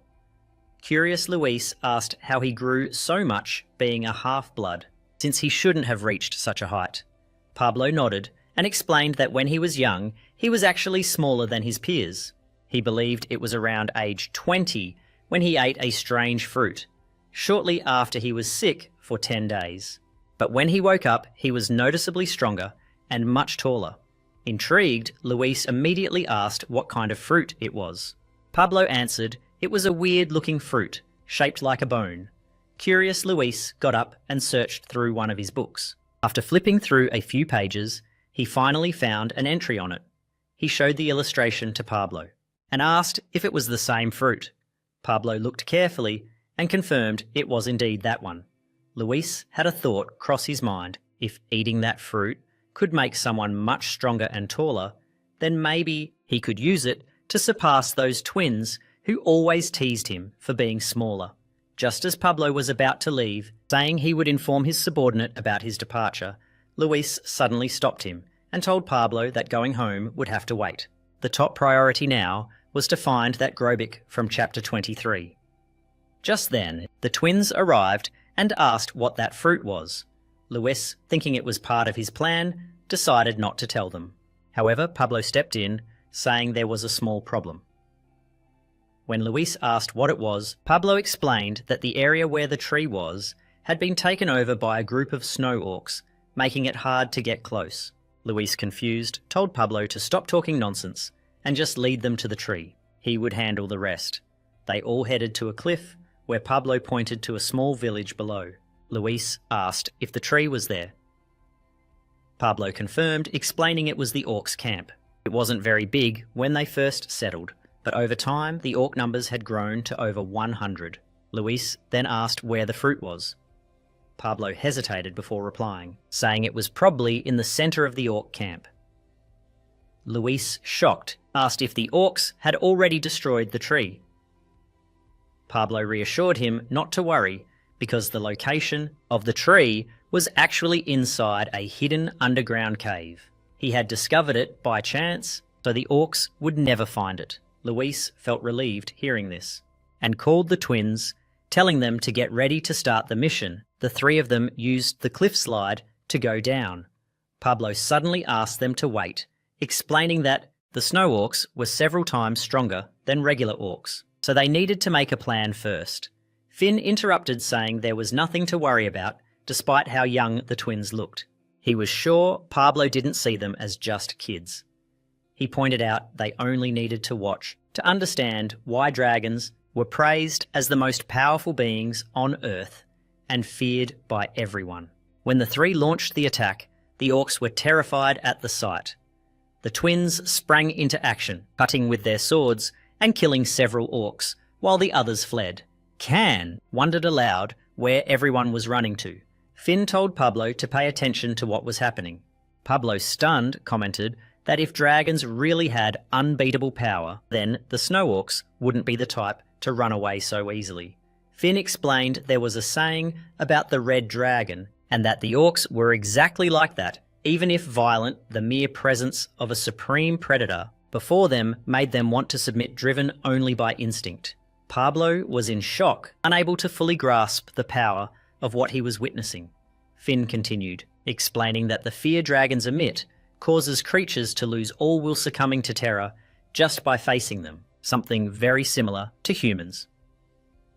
They were still young, but if they went through their second molt and grew, then just facing that aura could overwhelm the snow orcs and lead them to be massacred by the horde. Just then, one of the bandits approached, calling Pablo boss. The bandit asked Pablo if he was okay, noticing the entire canyon was shaking. He saw the orc camp was being destroyed and wondered who was responsible. Pablo pointed at the twins.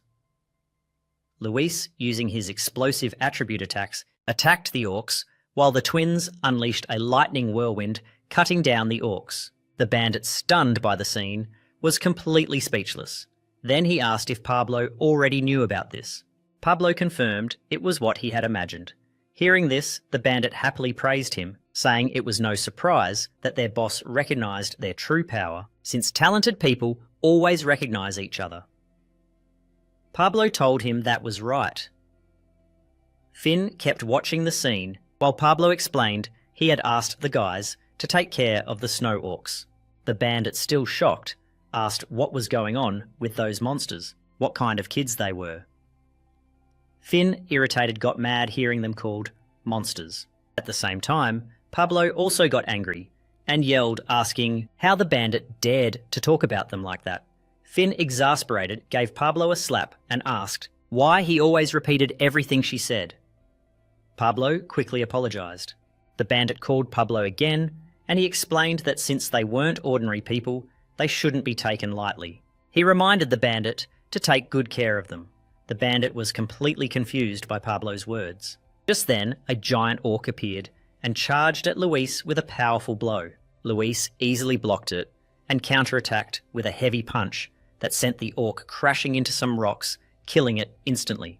Luis, uninterested, muttered that it was boring. The bandits were stunned, seeing Luis's show of strength. After defeating the rest of the orcs, the twins took a break, and Can commented that it had been tough. Luis praised their efforts and told them to rest for now.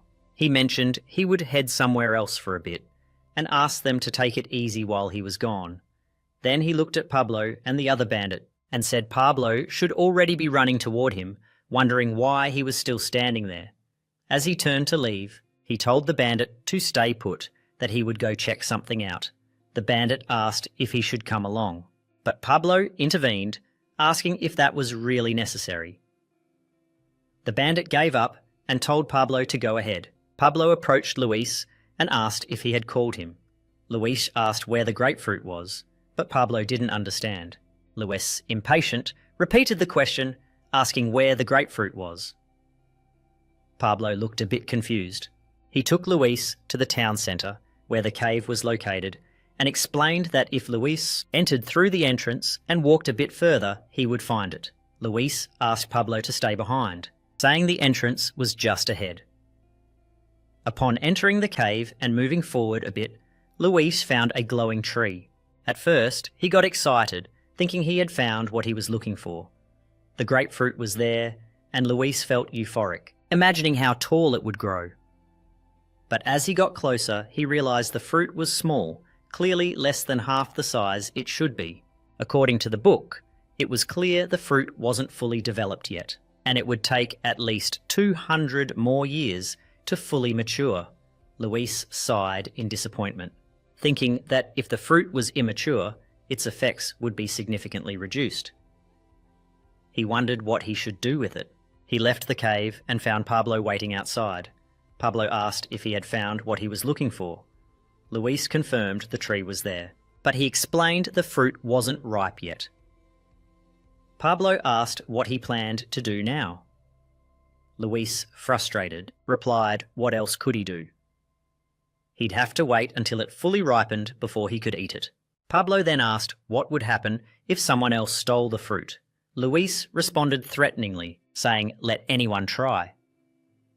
He created a barrier around the tree and even placed his seal, warning that touching Luis's things would have consequences. After that, Luis turned to Pablo and asked about his subordinates, saying he was thinking of using them. Pablo wondered why Luis wanted to use his subordinates, but Luis got angry, asking why he was being questioned. Pablo replied Luis could do whatever he wanted and use them however he saw fit. Luis thought about how he had already set traps and used every trick he knew, but still felt uneasy. He needed someone to watch over the grapefruit until it was fully ripe. Shortly after, he found himself standing in front of Pablo's subordinates, all lined up on a rock. Luis looked at them and turned to Pablo, asking how it was possible that none of them seemed decent enough for the task. Then he thought it was worth investing time for their future growth, and mentioned that for now they'd have to get this job done with short-term measures. A bandit looked around confused, wondering what was going on and why everyone had gathered there. Another bandit shrugged, saying he had no idea either, and asked if a battle was about to break out. The first bandit, still referring to the guys as monsters, wondered why they were even there in the first place. Luis then called the group, telling them to listen. He had gathered them all to deliver an important announcement. The bandit group was officially disbanded. Surprised, the bandits erupted in protests, demanding to know what he was talking about and who gave him the right to make such a decision. One of the bandits turned to Pablo, asking if he really agreed with this. Luis, ignoring their complaints, called the twins to start. The twins grabbed their sticks and advanced toward the bandits. Terrified, the bandits begged them not to come closer, but the twins ignored them and started beating them mercilessly, not caring where the blows landed. Luis watched with amusement, encouraging them to aim for the heads. The bandits screamed in pain as they were brutally beaten. Meanwhile, Pablo stayed on the sidelines, feeling sorry about it. In the end, the bandits were badly injured, groaning in pain, and barely able to move. Luis gave Can a approving pat on the head and praised both twins for their work. Then, looking at the defeated bandits, he said that was their reality. None of them could handle two kids. But with a smile, he added, "Don't worry, I'll take care of reforming them all." A squirrel sat on a branch eating something. When someone fired a shot trying to hit the food, the squirrel quickly jumped from tree to tree to escape. Luis shouted at the shooter, criticizing him for putting too much tension in his legs, and asked if his eyes were just for decoration, questioning why he couldn't dodge something so obvious while Luis scolded them. The others explained the squirrel was too fast and begged Luis for mercy. He told them all were weak and granted them a 10-minute break. A fat man muttered he felt like he was going to die and just wanted to faint. The second man agreed, saying the same happened to him. And at least those who fainted didn't get hit. The first man wondered aloud if they should just run away. The second warned him, reminding the two men about the others from the other room who were caught trying to escape and had to train by themselves for 2 whole nights in a row. The first complained they weren't even soldiers, so why did they have to go through that kind of training? The second stood up and asked if he still thought living like this was worth it, though he himself had stopped thinking about that. He suggested they just clear their minds, endure the hits, and eventually the day would pass. The first began to cry, lamenting that even though they were hit daily, their bodies didn't seem to break down, and yet they still felt fine. While the first cried, Luis watched them, reflecting that they were getting stronger. Thanks to the better potions his father prepared for their meals, the potions helped them regain their strength. After resting, Luis also injected willpower into them during mental training. In their exercises to fight laziness, he had also taught them martial law with the books his father had brought from the study, making sure they improved every day, even though it was basic knowledge from the Dragon Library. Luis thought it was a bit of a waste, teaching them, but it was necessary if he wanted them to develop quickly. He muttered that they were all incredibly lucky. Right then, Pablo approached and called him. Luis asked him how the task he had assigned was going. Pablo hesitated for a moment before answering that he had finished it. Luis praised his work and told him to go ahead and get ready, that he would join soon. Then Luis said that lions throw their cubs off cliffs to make them stronger. Pablo walked away, wondering what Luis really intended with all this. After a while, the bandits gathered in a place, lifting sacks and working together, all wondering how the task was going and what the next steps would be. Another man wondered about the sacks their boss had asked them to carry. Pablo arrived, asking them to step aside. They were surprised to see that Pablo had brought a catapult with him. A man approached and asked if they planned to siege somewhere. Luis called everyone's attention, pointing out that they were probably curious why they had been called there. Instead of explaining it with words, he said it would be better if they saw it with their own eyes. Then he called Cammy forward and told her to get on the catapult. Cammy climbed up with eager mischief, excited about what was about to happen. The bandits watched, shocked by the strange preparation. Luis asked Cammy if she was ready, and she confirmed she was. Luis gave the signal to launch her, and Cammy flew through the sky, laughing joyfully. The bandits were stunned by what they had just witnessed. Pablo, watching, wondered if that was what Luis meant by throwing lion cubs off a cliff. Seeing her fly, the bandits feared Cammy would fall, but to their surprise, a parachute opened from the bag she carried, leaving everyone in shock. Luis explained that both the catapult and parachute worked perfectly, then told the bandits that everyone would have to do the same. The group was terrified. Luis looked at them confused and asked if they hadn't seen it clearly. He wondered if he would have to do another demonstration. For the next demonstration, Luis called Can, who was launched into the air, just like Cammy, and opened his parachute to land safe and sound. Luis observed that since the kids were light, they flew a bit farther than the adults, but that distance was within an acceptable range, so everything was fine. This method would also allow them to mobilize quickly before anyone stole their growth fruit. Luis confidently told them it was easy. They just needed to fly. The bandits trembled with fear, and a desperate man ran a bit begging for help. Saying he didn't want to die in a place like that, Luis quickly created a barrier that slammed the man against it, making him fall. On his back, the others watched confused, while Luis reassured them that although it was scary, with a bit of courage, it would soon be easy. Another man said they should just obey their boss, though he couldn't believe anyone would do something so crazy. Luis repeated that they could do it, and suggested maybe if someone else demonstrated it, they'd understand better. Looking at Pablo, he saw Pablo was as scared as the others. Luis approached Pablo, telling him he could do it easily. Pablo replied he didn't have the courage to try. Luis turned to the others, saying since no one had the guts, they would use the catapult to train Pablo. The group surrounded Pablo, thinking everything they were going through was his fault. They believed Pablo had been living comfortably while they suffered, and thinking about it, It was Pablo who had even brought the catapult in the first place. Pablo protested, asking them to let him go, but they kept pushing him, blaming him for everything.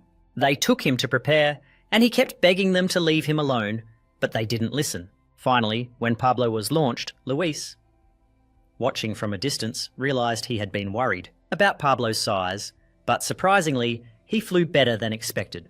Luis turned and asked who would be next to try. The others felt depressed at the idea of having to do the same. Eventually, everyone was launched one by one, albeit reluctantly, 4 weeks later. Luis was sitting in a room reading a book reflecting on whether his plan would work.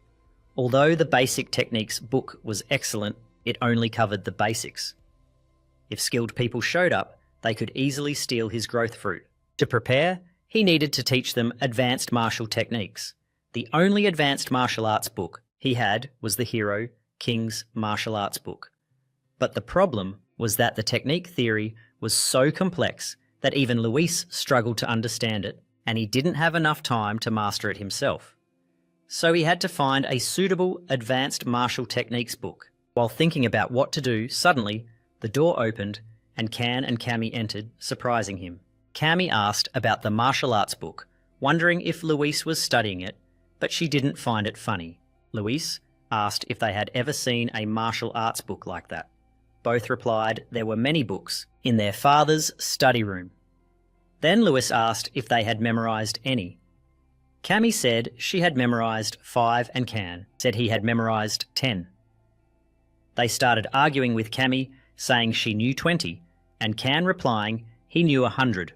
Luis thought that even though they were dragons, they were still immature.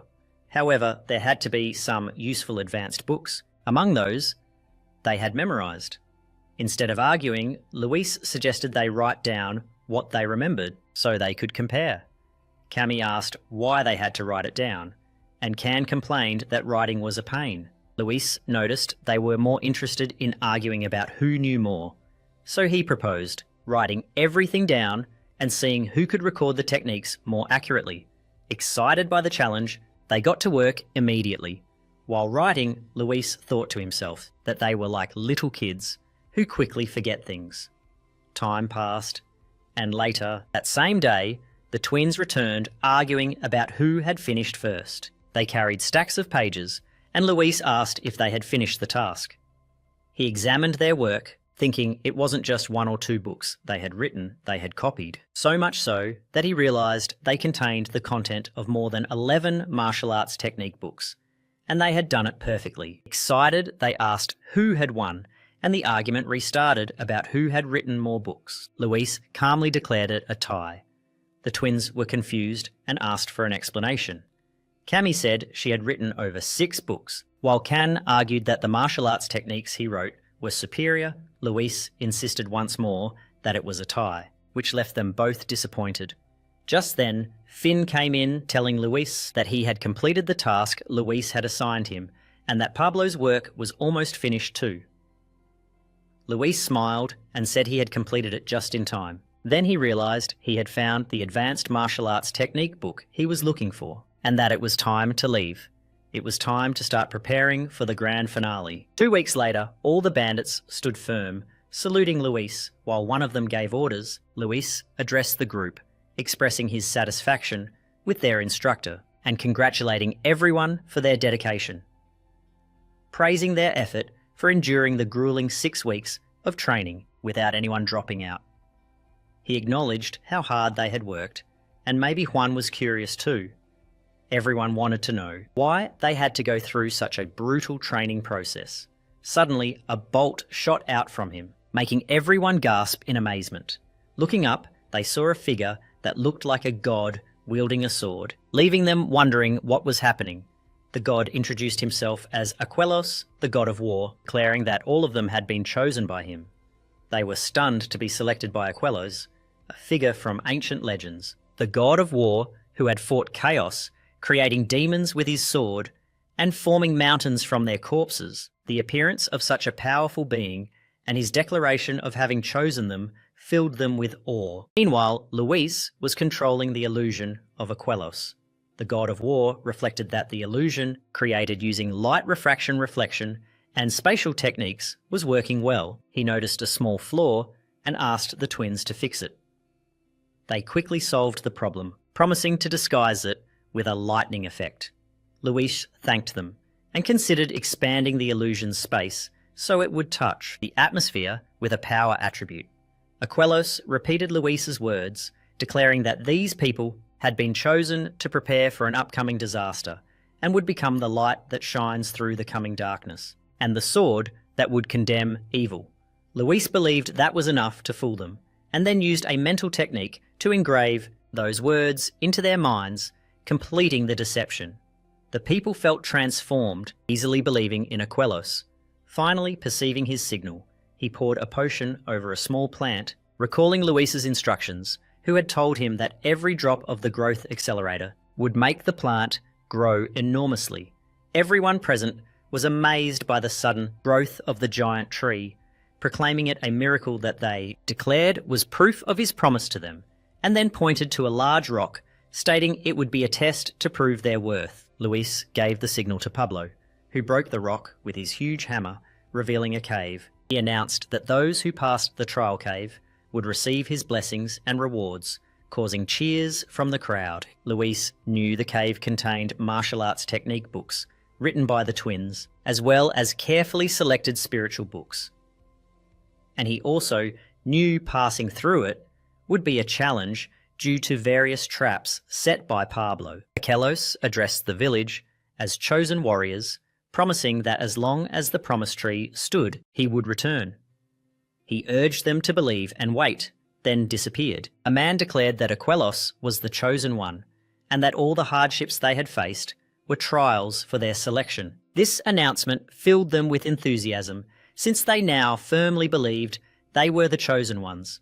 Luis observed their excitement and thought it was the perfect ending. The twins and Finn applauded him, and the twins expressed their wish to perform again because they had enjoyed it.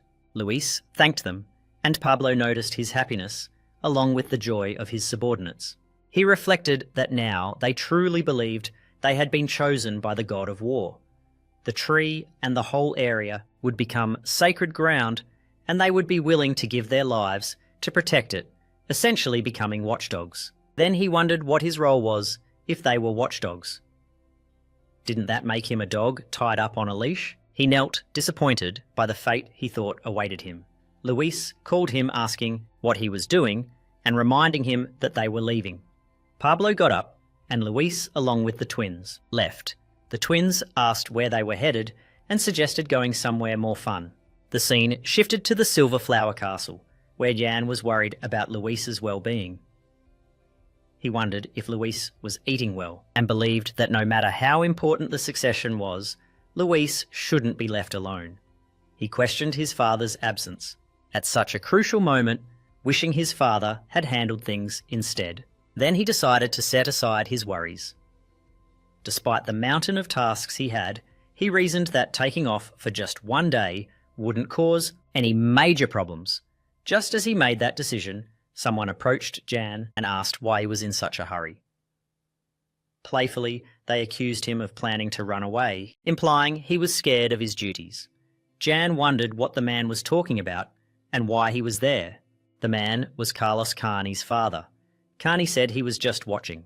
Jan asked if Carlos didn't have anything better to do and told him to stop bothering him and leave.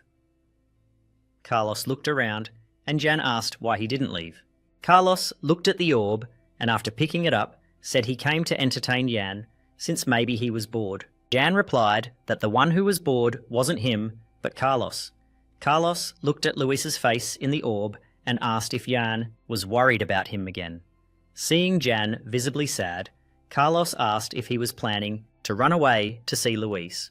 Jan turned away, saying he didn't understand what Carlos was talking about. Carlos laughed and said he knew that leaving without permission during the succession was forbidden. He wondered what would happen if Jan got caught. Jan asked what he thought the elders would do, since they would surely notice him blindly, and there would be nothing he could do if they found out. Carlos said Jan was truly a lost cause and asked if he really cared so much about Luis. Jan replied by asking if Carlos wasn't worried about his twins. Carlos said he wasn't, but Jan insisted on knowing why. Carlos explained that his kids loved Luis so much that he even told them if they ever got bored, they should just go visit him. Luis wasn't an ordinary dragon. In fact, he was better at handling things than Carlos himself. Jan asked if Carlos was bragging, and Carlos replied that he used to be very overprotective of his son. He added that Luis wasn't just any kid. He was an extraordinary child born with 4 attributes. If you observed how Luis thought and acted, it was almost like a sacred dragon. There was no dragon in the world who could raise a child as effortlessly as Jan had raised Luis. Jan was truly blessed. Jan responded that even if that was true, he was still worried. Carlos put a hand on Jan's shoulder and told him to stop worrying about Luis and focus on the elders' succession. Who knows, maybe Luis was enjoying his freedom without Jan around. Carlos also told Jan not to worry about the twins bothering Luis too much because he had already instructed them to listen to him. Jan commented that the twins had the same personality as Carlos and would be hard to handle. Carlos laughed, saying that was exactly what he thought. It was obvious they would cause trouble, and if something happened, he told them not to handle it themselves, but to leave it to Luis.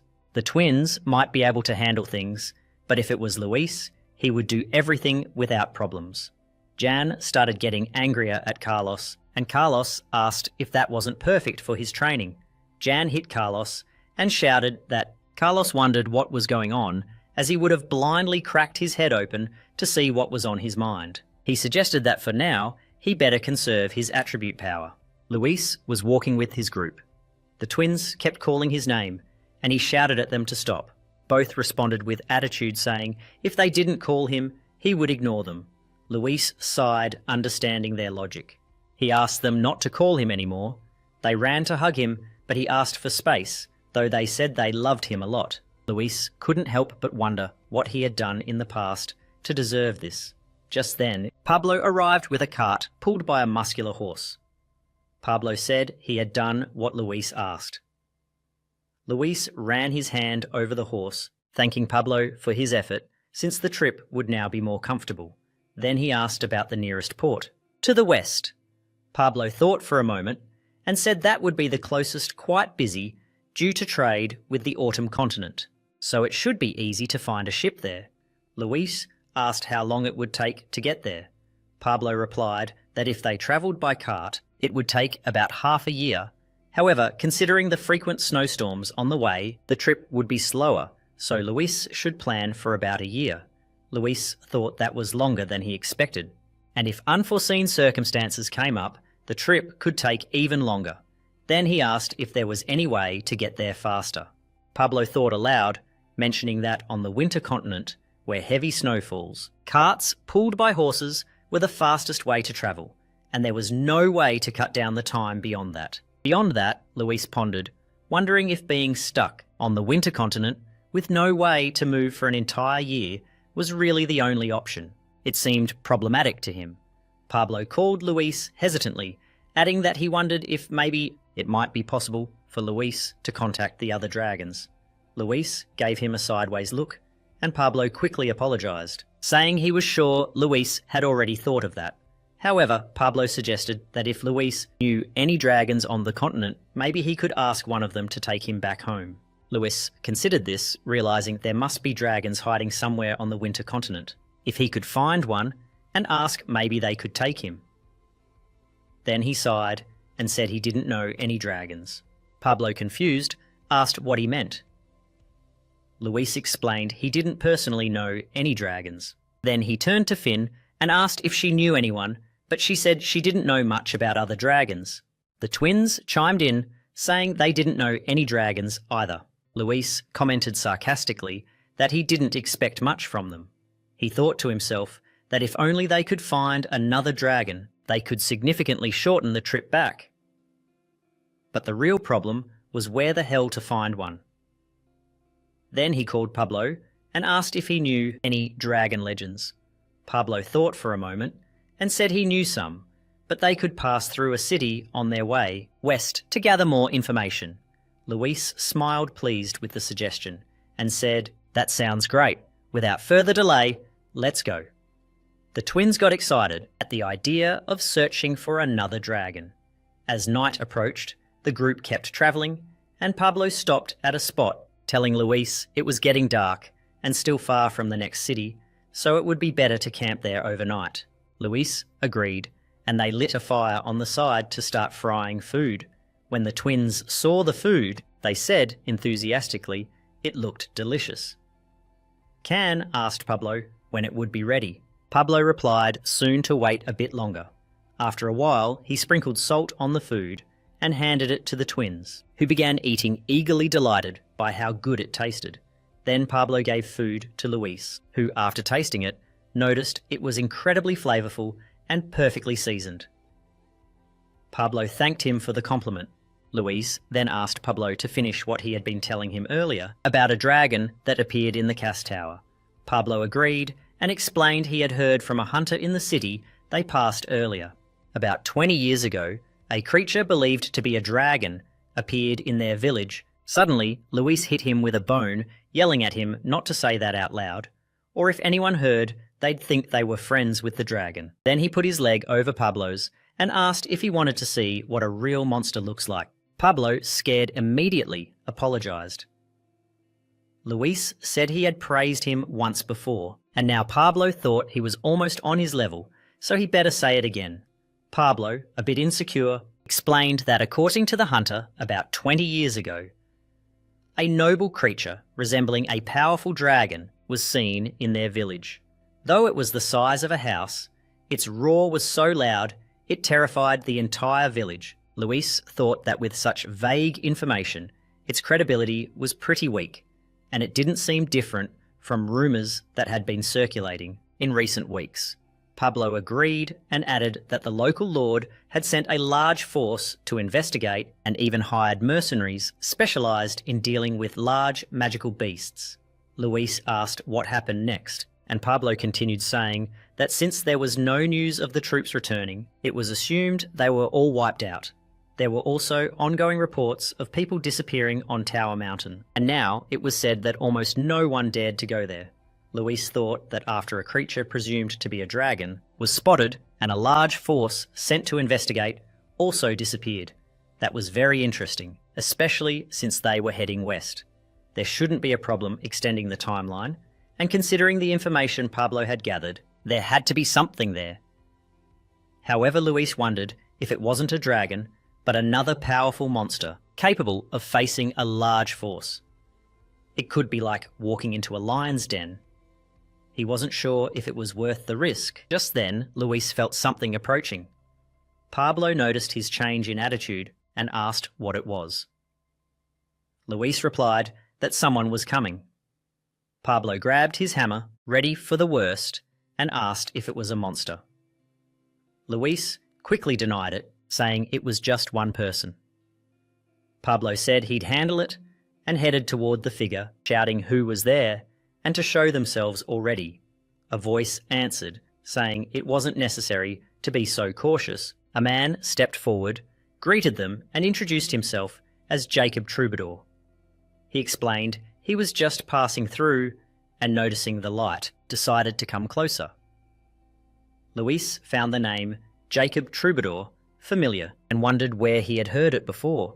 Jacob asked if it was a problem and if he could stay a while to warm up. Pablo immediately declined, explaining there were kids around.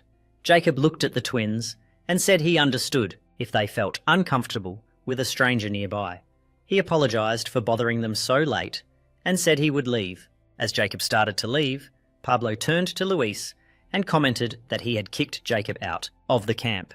Suddenly, Luis remembered the name Trouban and asked Pablo to bring him back immediately. Pablo wondered what had happened. Suddenly, Luis and Pablo ran off to find Jacob, while Luis thought that if this Jacob was the same Trouban, he knew he had to bring him back. Luis remembered Raba, a prodigy druid who commanded the phantom beast, the blazing tiger as her summon, and the warrior who would defeat her father in the future. Moreover, her last name was also Trubin. If Jacob was truly an ancestor of Rubber Luis, couldn't just let him go like that. Pablo returned with Jacob and said he didn't seem like a bad person, so he could stay a while. Jacob thanked them, saying it was thanks to them that he was still alive. While speaking, he noticed Luis staring at him and asked what was wrong if he had something on his face. Luis replied that, seeing him travelling alone through such a remote area, he thought he must possess great skills. Jacob laughed and said that although he was alone, he wasn't completely alone. Luis, confused, wondered what he meant, and the twins also showed their confusion. Jacob, noticing their curiosity, used his power. Luis immediately understood it was a power of the mental attribute. It was weak, but clearly had mana of that attribute, hearing a sound in the distance. Pablo asked what was happening, and was shocked to see the shadow of a creature. It was the six-winged bloodbird. The bird descended with a deafening screech, and just as Pablo was ready to strike with his hammer, Jacob stopped him, saying there was no problem. Pablo hesitated, unsure of what to do. Jacob explained that the creature was a summon under his control and that its name was Minky.